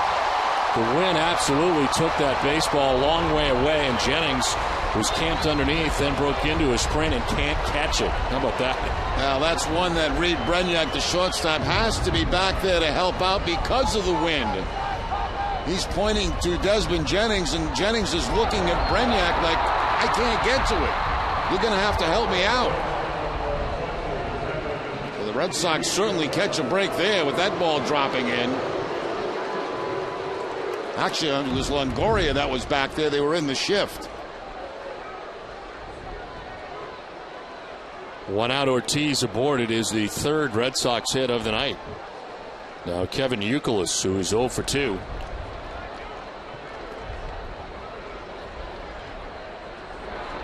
Swing and a miss for strike 1.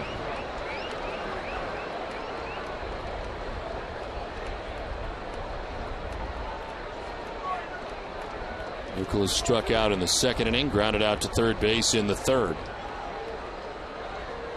Maine starting again here at Fenway Park again.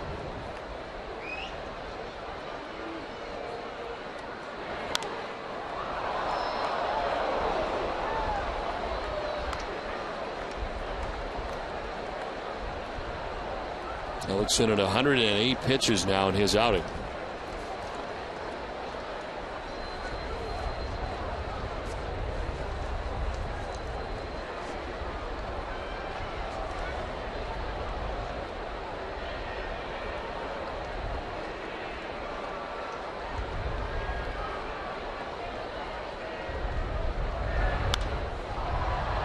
Down the right field line and foul. In the next round of our newest reality competition series, AT&T Schooled Nesson's College Face-Off, presented in part by your local Chevy dealers. Providence and UConn go head-to-head. Find out who takes this battle of wits tonight after Red Sox coverage, and visit Nesson.com/schooled for more. One out in the 6th inning. David Ortiz at first base. Hellickson getting ready with an 0-2 pitch.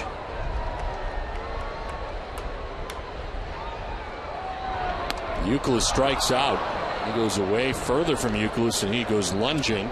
It's a 4th strikeout for Hellickson. Second time Youkilis is down by way of the K. You can tell that everything Youkilis is doing right now is hurting him. There's no question about it. That swing, that pitch away, obviously hurting the hip as he swings. We've seen it in the field when he dives for a ball.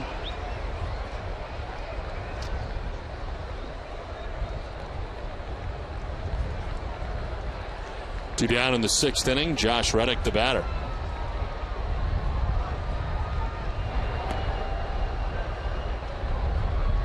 Reddick has grounded out to third base. Flied out to right, 0 for 2 in the game tonight. We mentioned in the open, the last 5 games the Red Sox have played, they've lost to Tampa Bay, and they've scored a total of 10 runs. They have 1 run in this game tonight.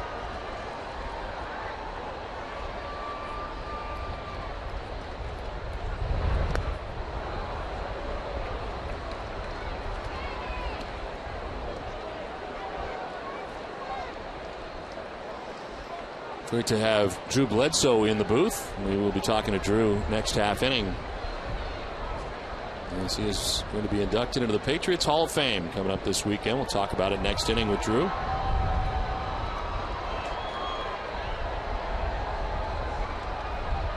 A 1-1 pitch coming up here to Josh Reddick.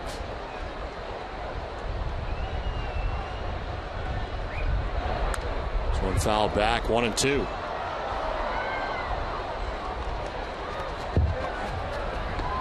Wind is howling from left to right as the light rain falls here at Fenway Park. Not the best conditions in the world. And for the Red Sox, it has been miserable as they trail in this game now 6-1 with 2 outs in the 6th inning. Not much fun for our great crew either. Trying to hold those cameras steady in these heavy winds. Tom Guillemette all strapped in the dirt, and it is 2-2.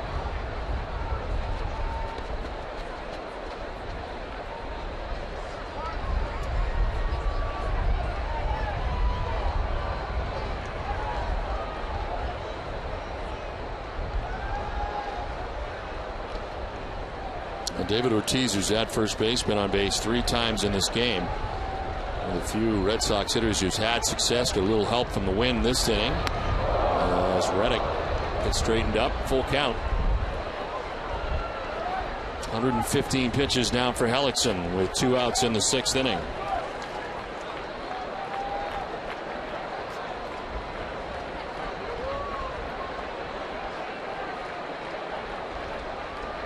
His season high is 119 against the Yankees July 19th as Reddick fouls it off.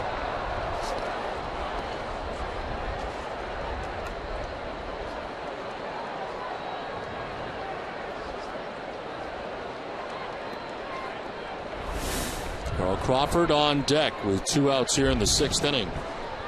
He's had no success with Hellickson tonight. He is 0 for 2 in the game.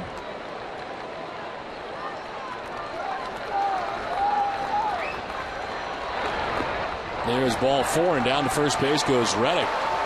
The 4th walk given up by Hellickson, and here comes Joe Madden to make the change. Hellickson getting up there, 117 pitches, and Madden will make the change with Crawford coming up. It is 6-1 Tampa Bay with 2 outs in the 6th.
brings the heat and the flavor to every meal. Sox closer Jonathan Papelbon is not allowed to run in his last 20 appearances dating back to July 17th.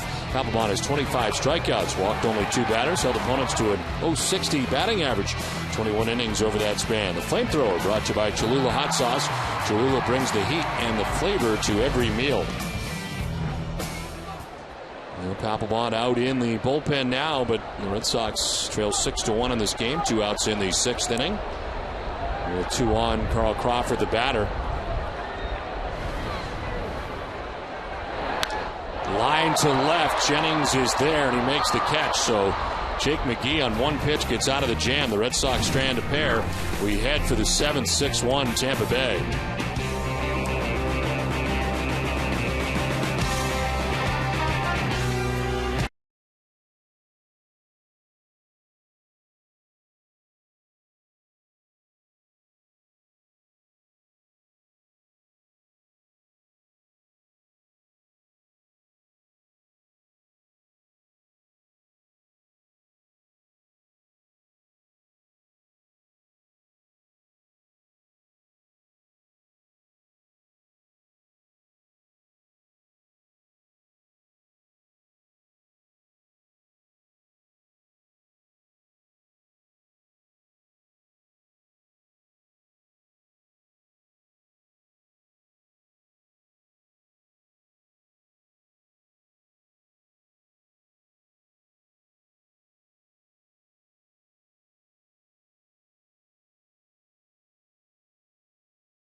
Makes his return to the Red Sox rotation. Couldn't have better timing. That's because Beckett has been nearly unhittable against Tampa this season at 2 starts. Beckett has pitched 17 innings, allowed 2 hits and no runs.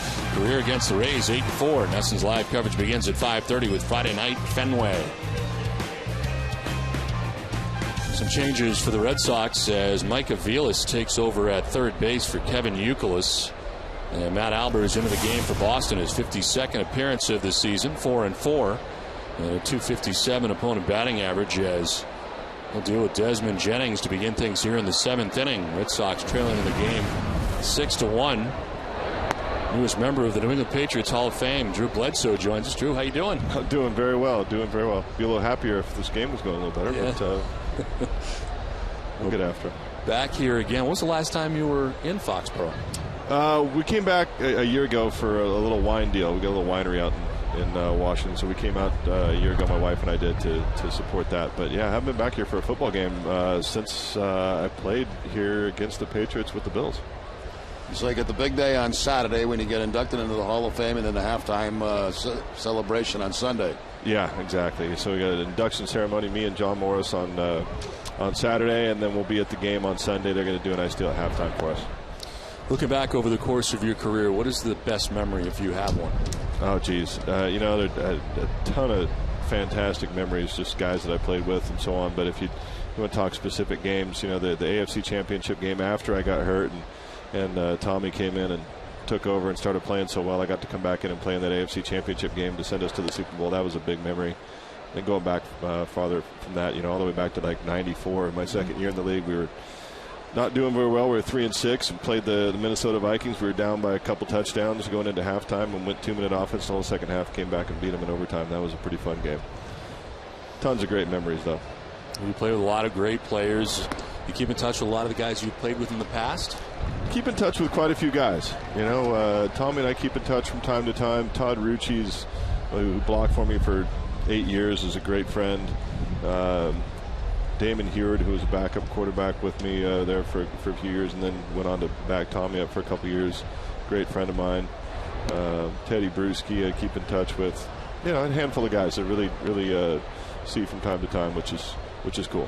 Do you miss it? You miss Sunday when Sunday rolls around? Absolutely. I was one of the fortunate few. I actually got a chance to choose to retire. So they were still could have moved on and gone to another team or two, but it was the right time for me to move on.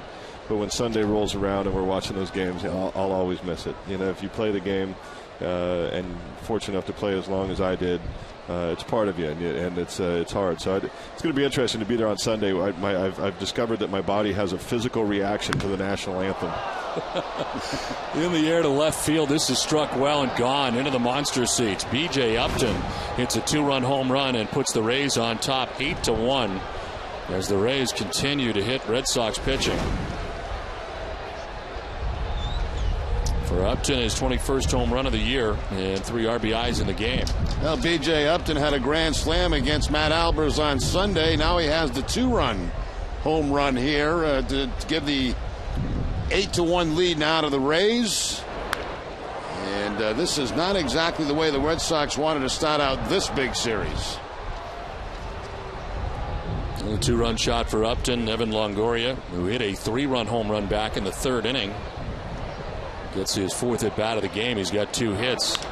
Now he sends one out to center field. That's where Ellsbury is.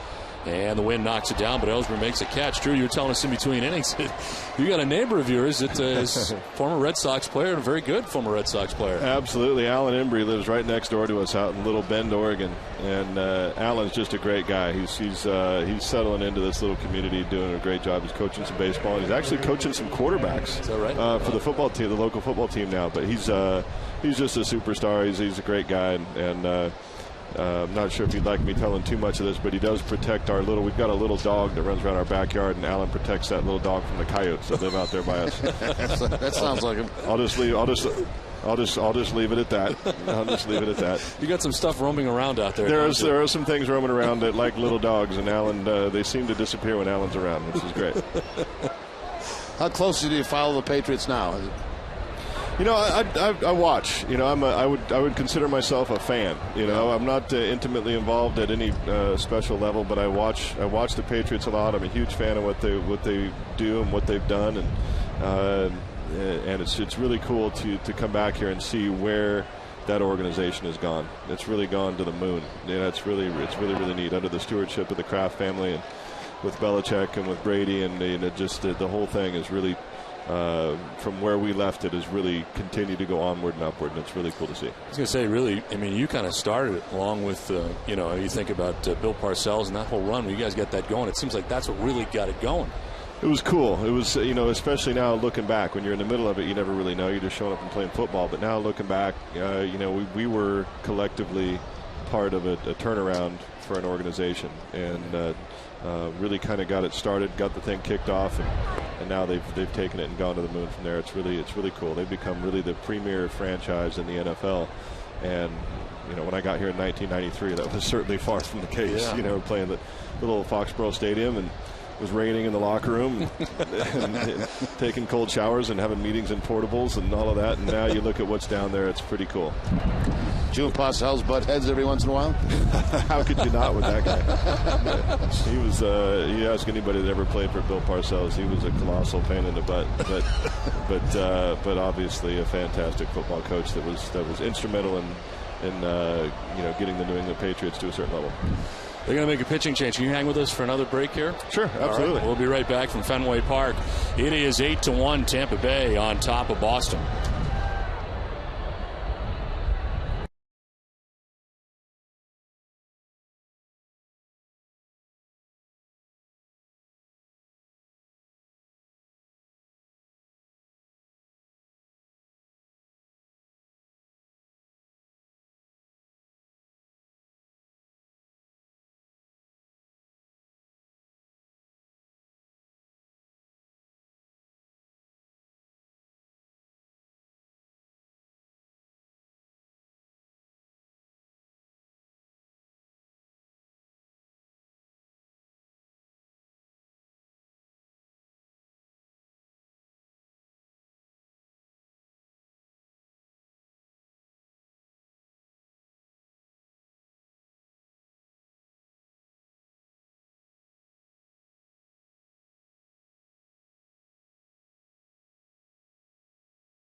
By Eastern Bank. Believes something as simple as your checking account shouldn't come with a lot of strings attached. Eastern Free Checking teaches how good a checking account can feel.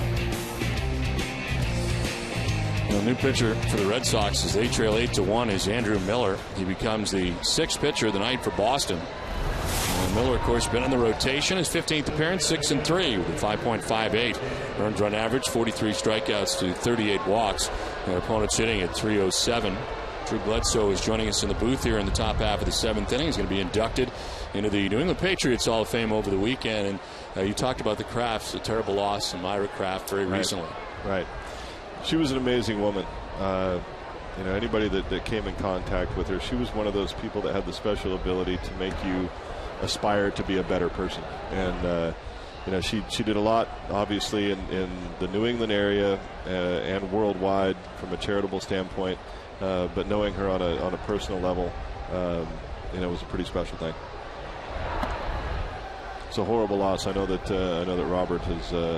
That was one of those magical, true love affairs that lasted for a long time, and I know that Robert has really struggled with that loss.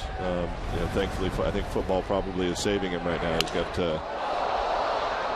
got football to focus on, and the business of that to focus on, because I know it's been a really tough road for him. Well, he was a big part of getting football back this season. I mean, you take a look at the lockout situation. Can you imagine a scenario where they didn't come back this year? Pretty scary to think about, really. I talked to my brother just the other day. I said, with all that's going on with unemployment and the economy and all of those things, can you imagine if we didn't have football right now? It would feel really bad. It's interesting. You talk about these games that we play, and football, baseball, basketball, all these, and hockey, these big sports. They're just kind of a pastime, but ultimately they're pretty important to our national identity. It would have been pretty scary to see football not happen. Andrew Miller here with a count of 3-1, 1 out in the 7th inning. And these probably the worst conditions to play football in. Wind is awful. Wind is awful to play football in. Thankfully, I was fortunate enough to be exiled to Buffalo, where not only was it windy all the time, it was also rainy and snowy all the time. It was pretty atrocious. Trying to throw a wet ball in the wind is no fun. Makes you look bad. Well, fans will want to tune in to Ness and Daly tonight, and Max Lane is going to be on Ness and Daly tonight talking about playing with Drew Bledsoe. Good old Max Lane. You know what? He was a heck of a football player. He had some great years for us playing right tackle. Unfortunately for him, the plays that get shown over and over again are him matched up against the best pass rusher in history in the Super Bowl, and Reggie White. But I think people overlooked the fact that Max had a lot of great years, really played well for the Patriots for a long time. You mentioned Reggie White. When you were lined up and looking across on the defensive side, was there one guy that you were perhaps most nervous about who was coming across? I was nervous about all of them. Those guys are some big, mean dudes. I look back on it now. It's 4 years ago, but it seems like a lifetime ago. I'm not sure what I was thinking lining up against those guys, but the one guy that really stands out was Bruce Smith, who was just a warrior, and I had to face him twice a year forever. And thankfully, though, for us, we had a Hall of Famer that was lined up against him in Bruce Armstrong, so they neutralized each other a little bit, because Bruce Smith was a nasty dude. They cause a lot of screen passes, don't they? No doubt. Screen passes, draws, anything to get the ball out of the quarterback's hands, no question. We talked about conditions. Did you mind the snow? Did that bother you at all? The snow, I loved playing in the snow. I needed to play more snow games. I never lost a game that we played in the snow, so we needed to play more snow games.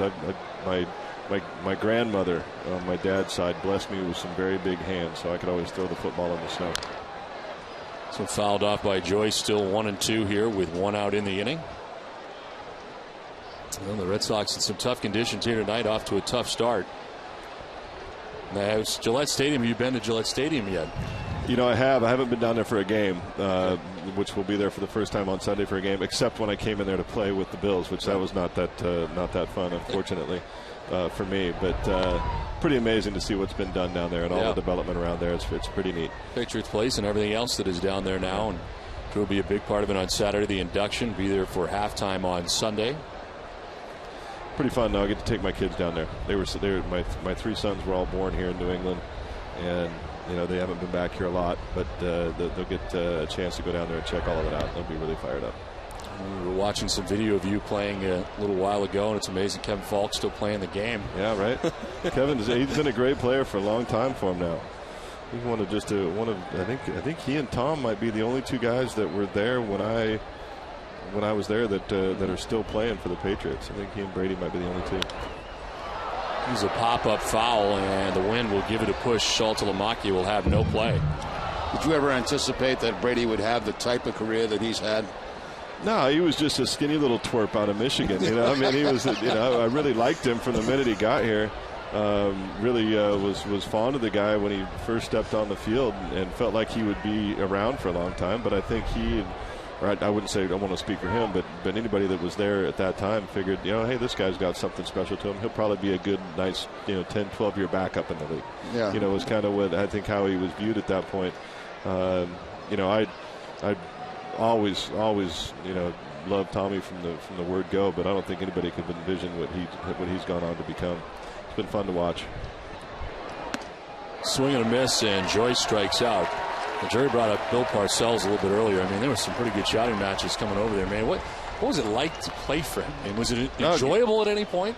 Yeah, game days were great because he was over there on the sidelines. He couldn't get at you. It was great. He wanted to buy the groceries. Yeah, he wanted to buy the groceries. Unfortunately, he wasn't the guy paying for them. So when you're paying for the groceries, you get to pick what's for dinner, right? Pretty much. Yeah. But no, he was a pain in the butt to play for, but obviously a great coach. 2 down in the inning, first and second here for the Rays. It's already been a 2-run inning for Tampa Bay. It's been a lot of fun though to watch Tom Brady and what he's accomplished. He's a guy that's worked for all of it, and he's handled himself with such class and such dignity on and off the field over the years that.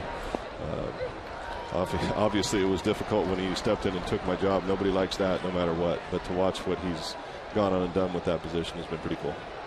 Other guys in the league that you like watching? Yeah, I've always been a quarterback fan. So, watching Aaron Rodgers and Drew Brees, and hopefully Peyton gets back on the field here soon. I like watching Phillip Rivers. That's going to be a heck of a matchup coming up this weekend with the Chargers coming to town. So his top foul, still 0-2. Some good quarterback play in the league right now. I like this kid down in Tampa, Josh Freeman. He looks like he's a young guy that's got a future. Eli Manning's a good player. Roethlisberger's had a ton of success. So there's some quarterback play that's pretty good. It seemed like there for a while that the level of play at the quarterback position had fallen off for a little bit, but now there's some guys that are really playing the position really well.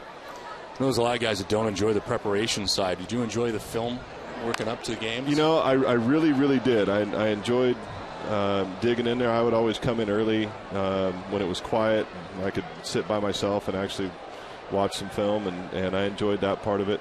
I enjoyed the physical side of it, trying to get in shape and work and throwing the ball, and I always loved practice too. Fortunately, when you're a quarterback, you never have to hit anybody, so practice was actually fun. I enjoyed that part of it, and then when it got to the point where that part wasn't come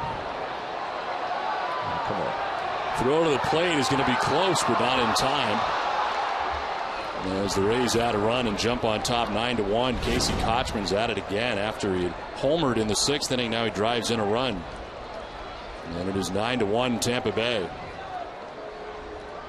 You don't see a pen anywhere on the floor. No, that seems to have lost my pen. Here you can borrow mine, or there's others. It's 9-1. Here we go. I'm starting Jerry. to feel like I'm bad luck here, guys. This is not the outcome we wanted to see when I rolled in here. Yeah, this was going bad anyway. Yeah, this was before you even got here. Yeah, right. John Jason now bats with runners at first and second. Andrew Miller facing the batter, and that's in there for strike one.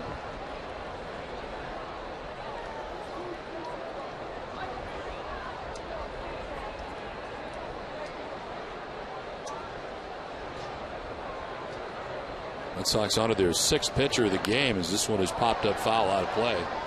You're a pretty athletic guy. Is baseball in your past at all? I played some baseball up until about 9th grade, and you can maybe imagine I could throw it pretty hard, but I didn't have much in the control department. It was wildly effective is exactly the term that I'm looking for. guys didn't dig in real hard against me because they didn't know where the ball was going. It might be up there at their head, or it might be in the strike zone. A little scary. If I could get it over the plate, it was usually effective. This is strike 3. That'll end the inning as Drew Bledsoe. Thanks very much for coming up. Yeah, guys, thanks for taking the time. I appreciate Thank you, Drew. it. Yeah, Congratulations. Enjoyed it, guys. Thanks. Let's check in with your need to know with Jack Edwards.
Day Live presented by Uno's with TC, Peter, and Heidi at 6:30. They'll preview Josh Beckett's return to the rotation. Peter takes us inside Camp Tuck as Ryan Levineway works with the Red Sox bullpen coach, plus the Boston Globe's Michael Vega with the latest news from the Red Sox clubhouse. Our live coverage begins tomorrow at 5:30 with Friday Night Fenway right here on NESN. Bottom of the 7th inning, it is 9-1 Tampa Bay on top of the Red Sox. Out hitting the Red Sox 9-3. Third pitcher of the night for the Rays is Juan Cruz.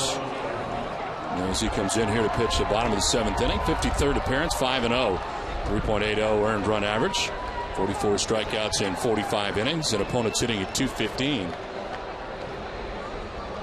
Jake McGee went a third of an inning in relief of Jeremy Hellickson and retired the only batter that he faced. Find your pen. I got my pen, and I also did not get in the picture with you and Drew Bledsoe. I didn't even attempt to get in this time because I knew I'd be cut right out.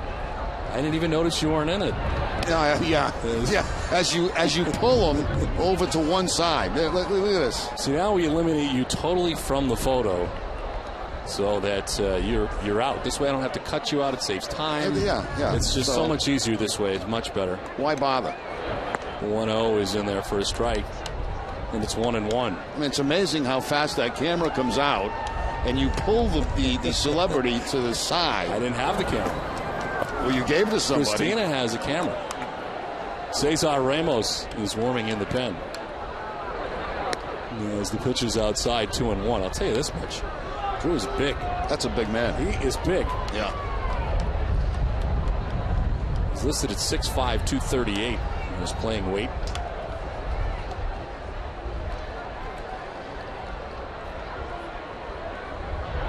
2-1 is in there for strike 2, 2-2.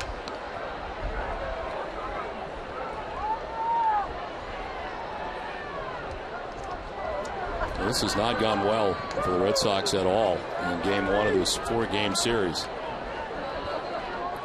Ellsbury, who bat third in this inning, is 0 for 3 in the game. His 18-game hitting streak on the line as the pitch swing and a miss, and Saltalamacchia strikes out for the first out of the 7th inning. It's time for a game break, and Tom Caron, TC.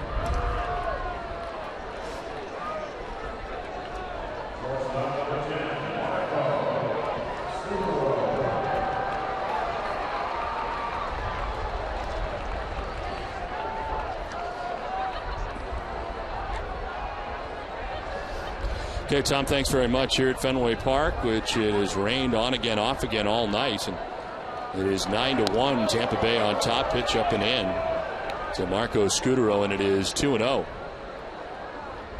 Marco is singled to left and lined out to center. He's got one of only 3 Red Sox hits in this game.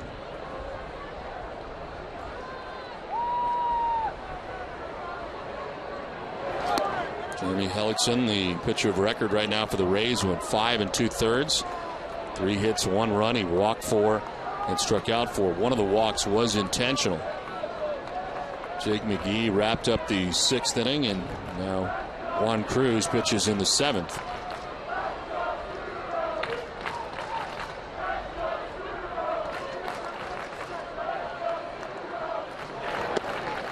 In there for a strike, and it's 2-1.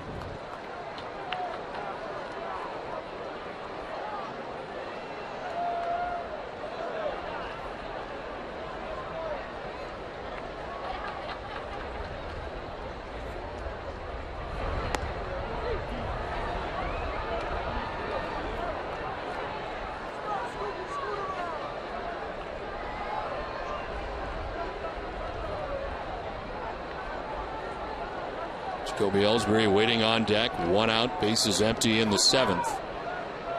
Red Sox have left 6 men on base through the first 6 innings. It's fouled off, still 2-2.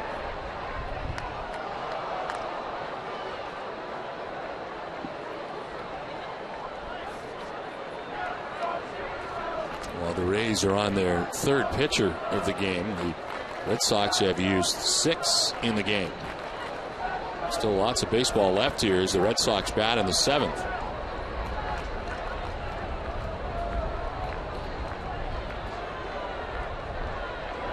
Scutaro lines it to left and has a base hit. 2nd hit of the night for Scutaro. 4th base hit of the night for Boston. Scutaro extending his hitting streak back in the 3rd inning to a 4-game streak. Picks up his 2nd hit of the night on a hanging breaking ball right there. Just a spinner that stayed up in the zone, and Scutaro with the line drive base hit. It'll be the night for Marco Scutaro. Iglesias will run at first base for him into the game, and likely will stay in at shortstop. 1 out, 1 on. Here's Jacoby Ellsbury, 0 for 3 in the game.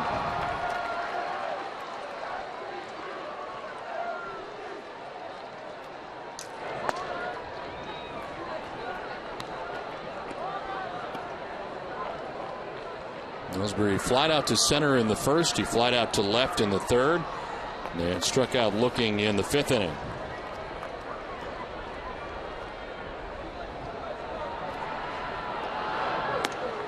Takes ball 2, 2-0.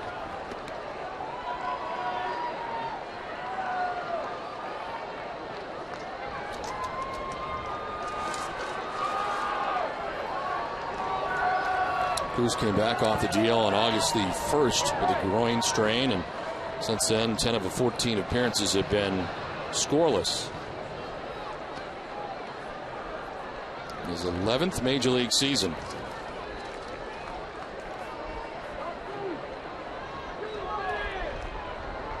The 2-0 pitch is in there for strike 1, 2-1.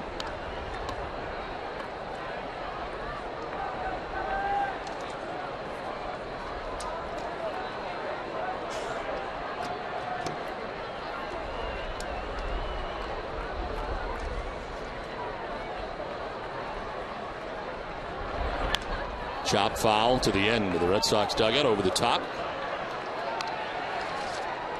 Tune in tomorrow to Dennis and Callahan when NFL Network's Mike Lombardi joins John and Jerry. All begins at 6 a.m. across the Sports Radio Network, including 93.7 FM in Boston and right here on Nesson. 1 out, 1 on here in the bottom of the 7th inning.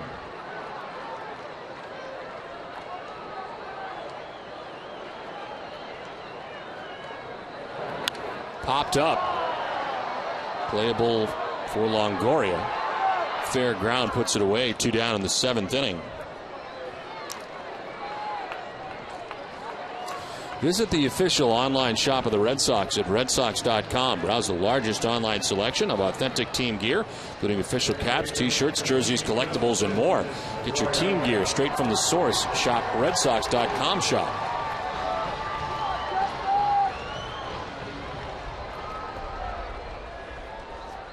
Two down in the seventh. Iglesias at first and Dustin Pedroia the batter. Fly out to left in the first, walked in the third, struck out in the fifth.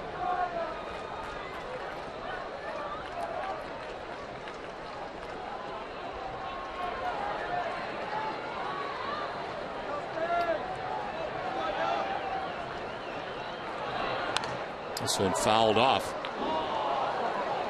Ace Ticket scoreboard. The Tigers will be out in Oakland tonight. And a chance for the Tigers to clinch a playoff spot. They've won 12 straight games. The Kansas City Royals got a 6-2 lead over the White Sox tonight in the top half of the seventh. The Tigers, they have put together quite a run to finish off the year. Things are relatively close, but win 12 straight. And all of a sudden, they got a 13.5 game lead over Chicago and Cleveland and can clinch postseason spot if they can win. And one pitch misses, 1-1. Phillies have already clinched as they are headed to the postseason. They have dominated from day one. They have 95 wins on the season.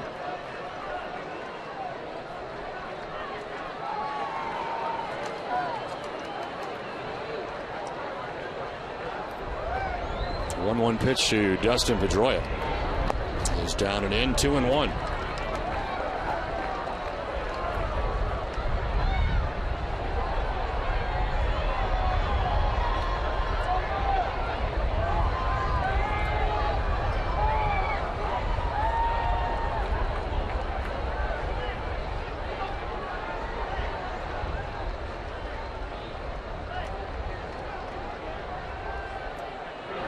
Breaking ball fouled off, 2-2.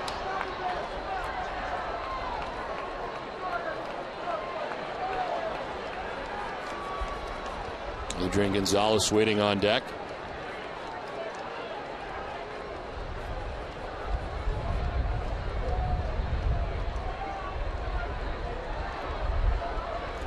Looks like Terry Francona making more changes, as the Red Sox will be taking the field in the eighth inning. On the ground to third base, Longoria's got it, goes to second for the force out that ends the seventh inning. We head for the eighth. It's 9-1 Tampa Bay.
every day. Sign up now for convenient Boston Globe home delivery at bostonglobe.com/sports.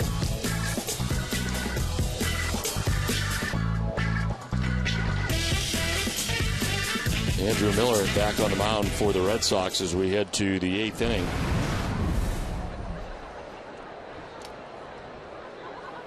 Reed Brignac leads it off for the Rays in the 8th. And a swing and a miss for strike one. Changes for the Red Sox. Darnell McDonald now in center field for Jacoby Ellsbury. Jose Iglesias stays in the game at shortstop. And at third base now, Connor Jackson. One pitch missing, and it's 1-1. Mike Aviles moving from third to second base. Pedroia coming out, and Lars Anderson at the game with Adrian Gonzalez on the bench now. Ryan Lavarnway. It's Saltalamacchia, I think, still. Yeah, still Saltalamacchia behind the plate. Ball and 2 strikes.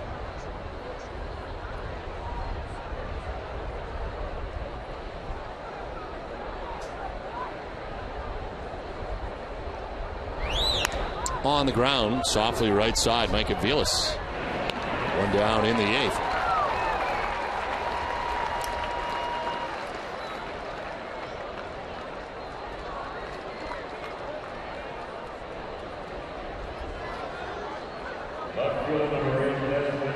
One out for Desmond Jennings. Grounded out in the first, walked in the third, popped out in the 5th, and then walked and scored in the 7th.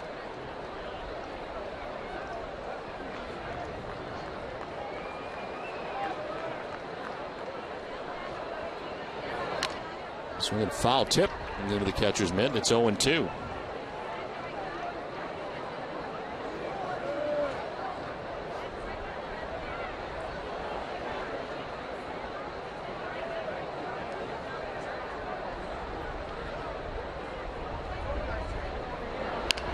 Ground ball down third baseline, foul. Well, the 2012 schedule, some highlights coming up for the Red Sox next year. They start the season with a 6-game trip to Detroit and Toronto, 2 West Coast trips. Interleague opponents, Washington, Miami, and Atlanta. On the road, Philadelphia, Miami, and back to Wrigley Field. Of course, it'll be the Fenway Park 100th anniversary. As the pitch is away. That came out yesterday. To see the complete schedule, check out RedSox.com for next year's schedule. Saw Miami on there. The Marlins are changing their name at their new stadium. 1-2 pitches. Missing. 2-2. So Jerry will get lost all over again in Miami next year. It's a new location, too. It's Yes. where the Orange Bowl used to be. Maybe it'll be easier to find our way back to the hotel. I'm not so sure. On the ground foul. That is the most lost we have ever been, I think, anywhere. We've been lost a lot of places, but that one takes the cake. I was driving the car, and I had absolutely no clue where we were. There were no signs for Miami. There were no signs for... If I decided to saw a sign for Naples, Florida, I would have gone that way just to go someplace. we were totally lost. I think it was about a 20-minute ride that we turned into an hour and 40 minutes somehow. It was unbelievable. You're right. That's as lost as we've ever been. Usually, you take a wrong highway here and there, and you get back off, and you get back on another one. We had no clue. No chance. No clue. The wrong direction. Couldn't see any buildings. Couldn't see anything. Went out on Dan Marino Way. That's the last thing we remember. Swing and a miss. As Jennings strikes out, it's the second out of the 8th. Second strikeout for Miller. Andrew Miller going to the fastball away from Desmond Jennings to pick up the strikeout. 2 down in the 8th, and B.J. Upton coming up. Plus, you can't really cab it there because there's no cabs after the game to get you back to your hotel. So you've got to figure out. You should get a GPS system next time. Next time we will. Clearly, we can't handle it on our own. Been lost some other good places too, but Miami, I think, was. That got scary. It actually got scary because I felt like we were never going to find the hotel. And the problem is our hotel kind of looked like all the other hotels. It all looked the same, as I recall. I kept thinking we were in the right area. But we couldn't even see hotels where we were. Not where we started. And part of the schedule, Jerry, we get to go back to Wrigley Field, which I know you enjoyed so much. Yeah, great. That's terrific. Last time we were there it was about 9,000 degrees. Two down here. And that was quite a trip after the game, too. Yes, trying to get a cab. Yeah. Not easy there either. Swing and a miss. DJ Upton strikes out. It's a 1-2-3-8 for Andrew Miller. It's a 9-1 Rays lead.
For the Rays, Evan Longoria hits a 3-run home run in the third inning, part of a 4-run third inning for Tampa Bay. Later on, Casey Kotchman with a line drive home run in the 6th inning, a 2-run shot. His 10th home run of the year ends up in the bullpen of Franklin Morales. And Hellickson started this game tonight for the Rays. 5 2/3, gave up just 3 hits and 1 run, in line for his 13th win of the year, as the Rays have really taken it to the Red Sox tonight in Game 1. Some changes for the Rays. Elliott Johnson takes over at second base.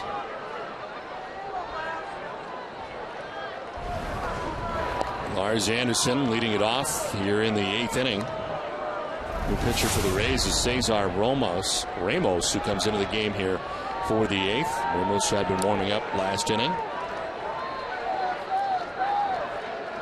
Takes over for Juan Cruz, as Anderson is down in the count 0-2.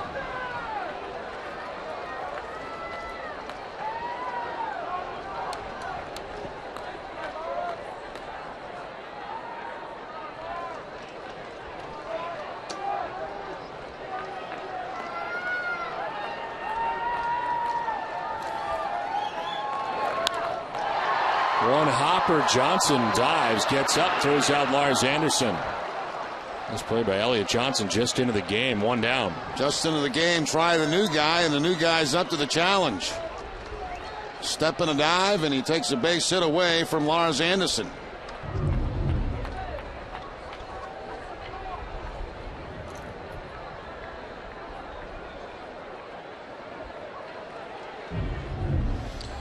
Pinch hitter for David Ortiz, who had been on base 3 times tonight. It is Ryan Lavarnway. Pinch hits here with 1 out in the 8th.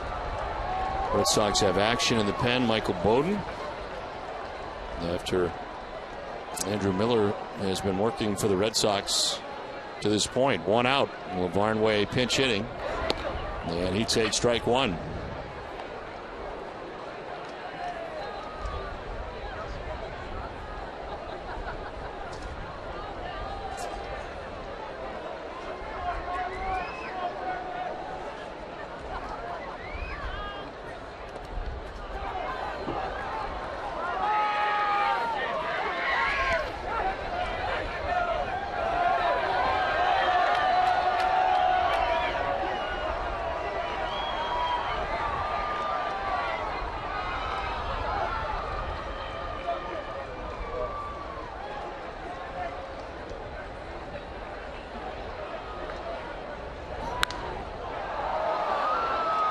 Popped up into short left. Brignac circles and catches out number 2 of the 8th inning.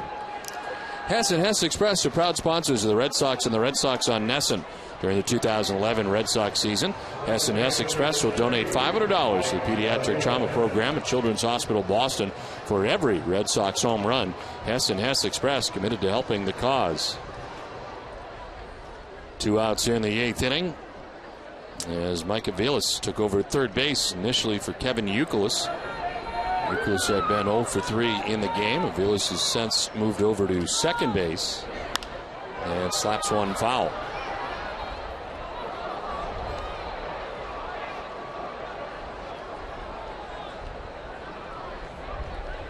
Juan Cruz pitched an inning, giving up a hit. No runs, no walks. He struck out a batter. And Cesar Ramos into the game here. There's 2 outs in the 8th.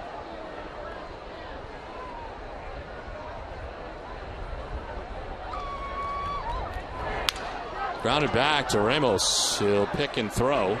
And that'll end the 8th inning. As we head to the 9th, it is 9-1 Tampa Bay.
Peter and Heidi have the final word from Fenway and a preview of tomorrow's marquee pitching matchup between Josh Beckett and James Shields.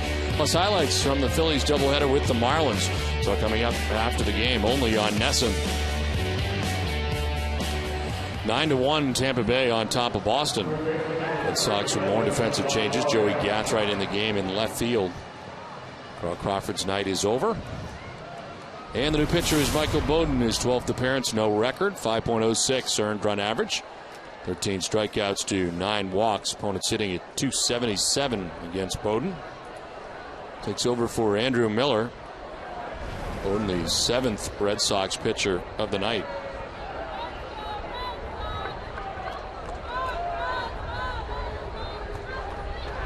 Evan Longoria is 2 for 4. Hit a 3-run home run back in the 3rd. And singled in the 5th. Goes around for strike 1.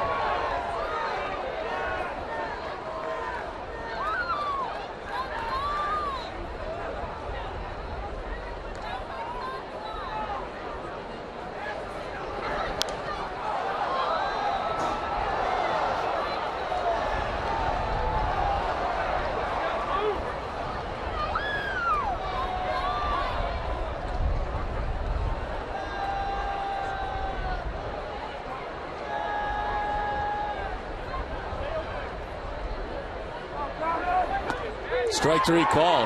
Bowden makes quick work of Evan Longoria, 1 down in the 9th. Bowden going to the breaking ball that time, the slider to pick up the strikeout against Longoria.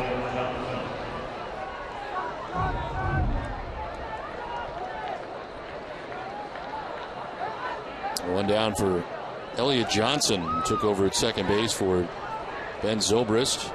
In a nice defensive play last inning and take strike 1.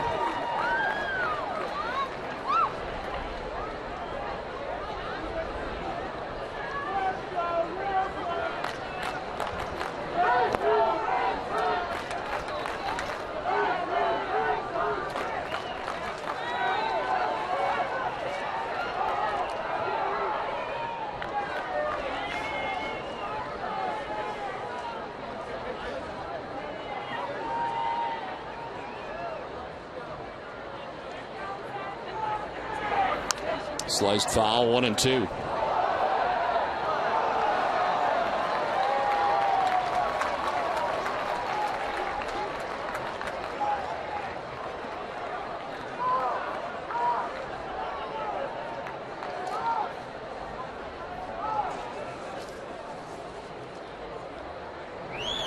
This will bounce in, and it's ball 2, evens the count of 2-2 for Elliot Johnson.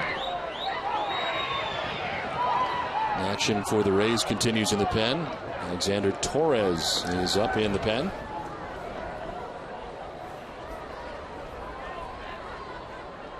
Elliot Johnson coming off the bench a lot. He's 3 for 13 as a pinch hitter this year for Joe Madden. He's only started 1 game since the end of August, as this is popped up, foul ground. Chance for Connor Jackson, who makes the catch. 2 down in the 9th. The Amica Pit Zone is brought to you by Amica Insurance. Amica Insurance is not just how you're covered, it's how you're treated. We'll take a look at 3 of Hellising's strikeouts tonight. A fastball to Jacoby Ellsbury, another fastball away to Dustin Pedroia, and a fastball away to Kevin Youkilis.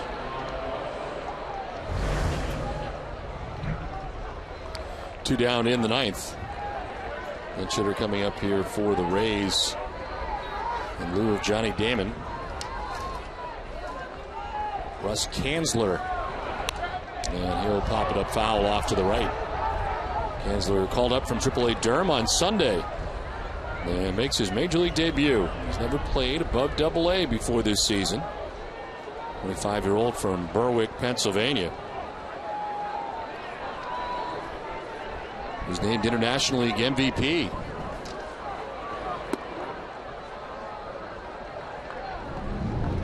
Don't forget, coming up immediately after the game, to stay with us for WB Mason Extra Innings Live. It's all the post-game coverage you'll need right here on NESN.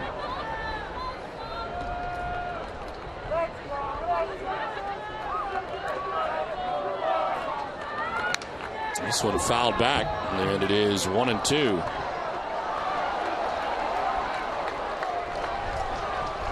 Kanzler batting for Johnny Damon. With 2 outs here in the 9th inning.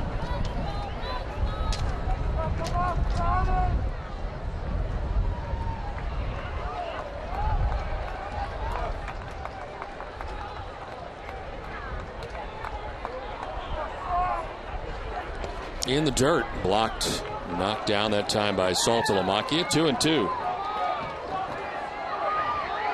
Kanzler selected in the 30th round in 2004 by the Cubs. Signed with the Rays as a minor league free agent this offseason. Non-roster invitee to big league camp, and again named the International League MVP this year. 5th Durham player take home IL MVP honors the last 14 years. That'll bounce. 3-2.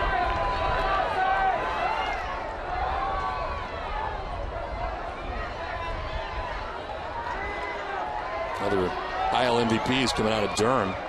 Dan Johnson, Kevin Witt, Toby Hall, Steve Cox.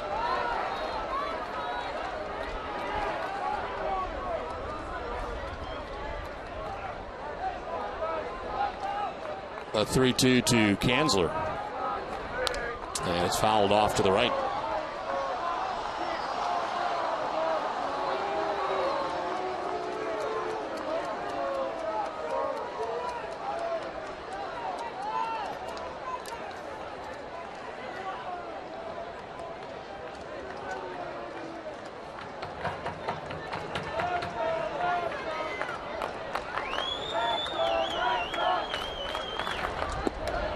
Ball 4, and he walks him. 2-out walk for Kanzler. They'll bring up Matt Joyce.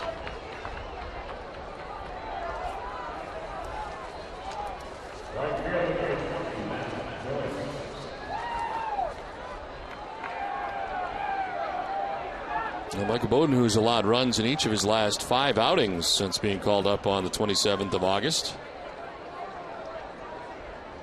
Trying to get a scoreless inning of relief here. He gives a 2-out walk up to Kanzler and now deals with Matt Joyce. He's grounded out, reached on an error, and struck out twice as Joyce drives one to deep center field. Back goes Darnell McDonald. He's got plenty of room. And he'll make the catch out there shy of the track to end the inning. We head to the bottom of the 9th, 9-1 Tampa Bay.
Southwest Airlines, Toyota's official website for deals by Toyota.com.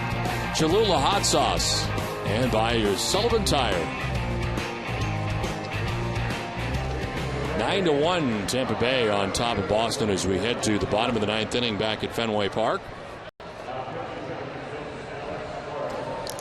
Changes for the Rays as we head to the bottom of the 9th inning. Dan Johnson has taken over at first base for Casey Kochman. Dan Johnson on the right side, Elliott Johnson on the right side now for the Rays.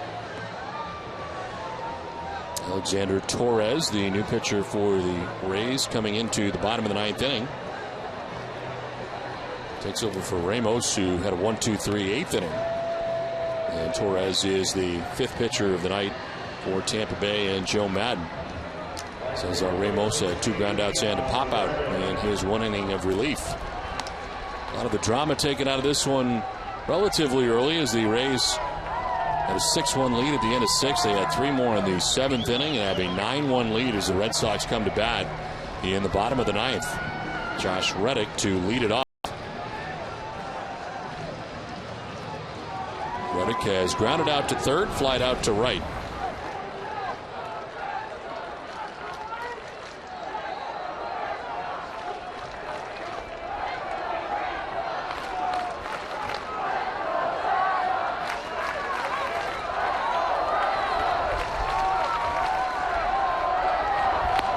In there for strike 1 to Reddick.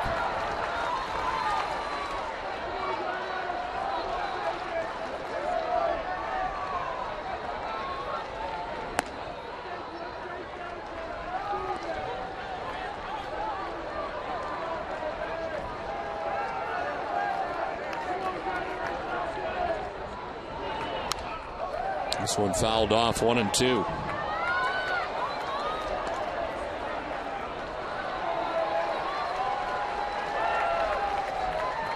Joey Gathright on deck, took over for Carl Crawford in left field.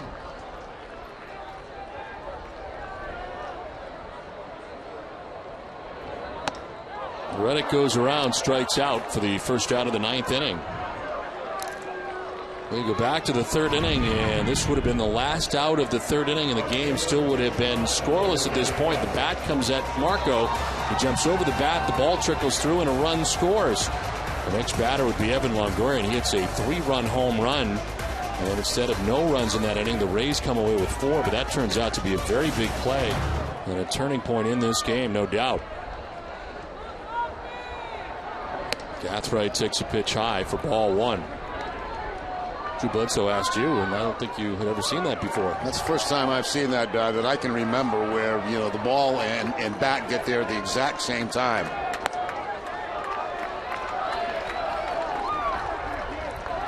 Well, this is Joey Gathwright's first at bat in the majors since 2009 when he was a member of the Red Sox. He was back again. And look out, twisting out of the way of ball 3.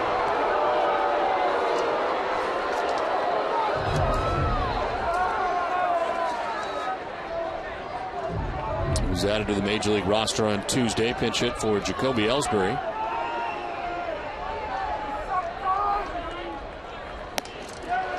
And Gathright down to first base on a 4-pitch walk with 1 out in the 9th.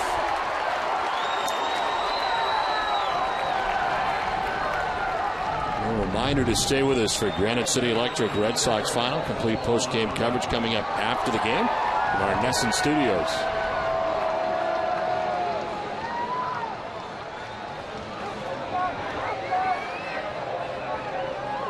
1 out, 1 on.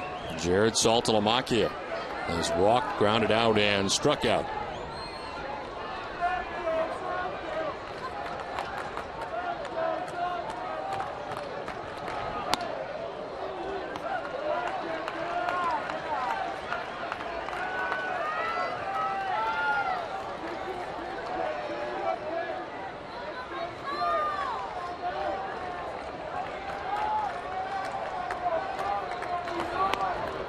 That's a strike, 1-1.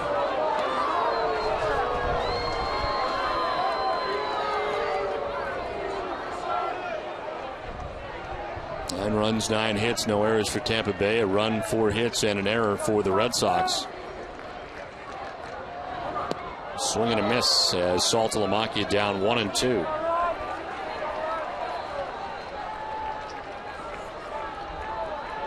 Most of the Red Sox regulars are just looking on now after being taken out of the game.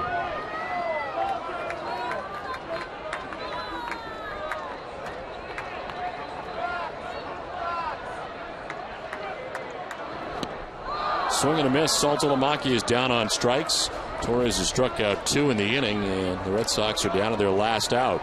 Now back-to-back changeups from Torres, doing the honors there to pick up the strikeout against Saltalamacchia.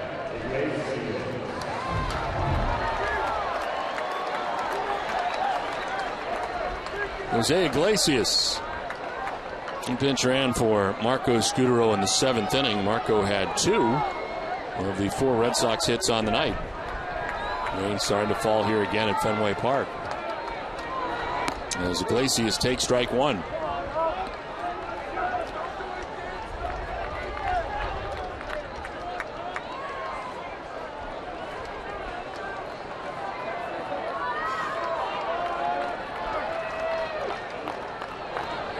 Iglesias fouls it off down the right field line. He's down 0-2.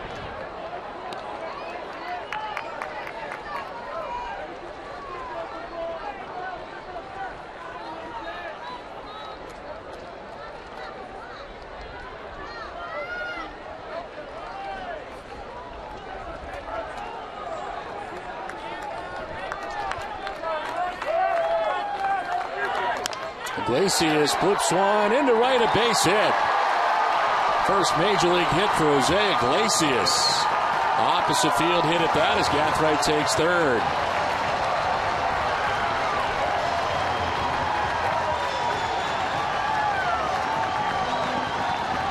And hit the baseball for Iglesias.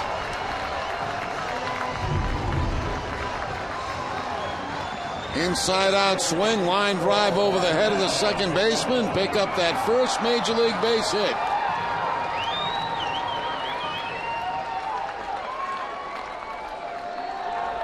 Nice little feeling for Iglesias. First and third, 2 down. And it is Darnell McDonald who takes ball 1. McDonald took over defensively for Jacoby Ellsbury, who has his 18-game hitting streak come to an end tonight. Jacoby had been 0 for 4 in the game, flying out 3 times and striking out. Ground ball to short, and that'll get into left field. A run will score. Joey Gathright coming in from third base, and it's now 9-2.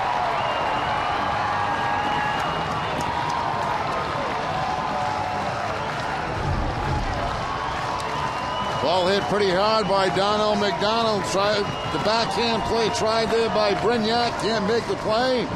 Red Sox pick up a run.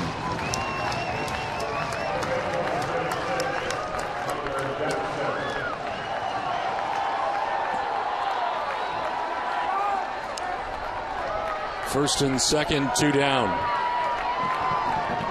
Connor Jackson batting for the first time. And he takes strike 1.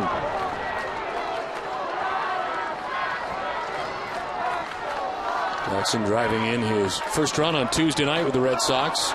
Pinch hit against Toronto, but still looking for his first hit in a Red Sox uniform. The 0-1 is popped up. Shallow right. Out goes Elliott Johnson. It gives way to Joyce. And he makes the catch. It ends the game. The Tampa Bay Rays come into Fenway Park, and they take game 1 of this 4-game series. They do it with pitching, they do it with offense, and tonight really take it to the Red Sox in game 1. Well, that's the scary thing, Don, is, we knew about the pitching, and they certainly held up their end of the bargain as far as that goes tonight. That has been a continuous thing against the Boston Red Sox, but the offense explodes with the home runs tonight that really put a lot of points on the board for the Tampa Bay Rays. So a very disappointing loss for the Red Sox in the first of this 4-game series. 9-2, the final score again for Jerry Remy and Heidi Watney. I'm Don Orsillo saying goodnight from Fenway Park.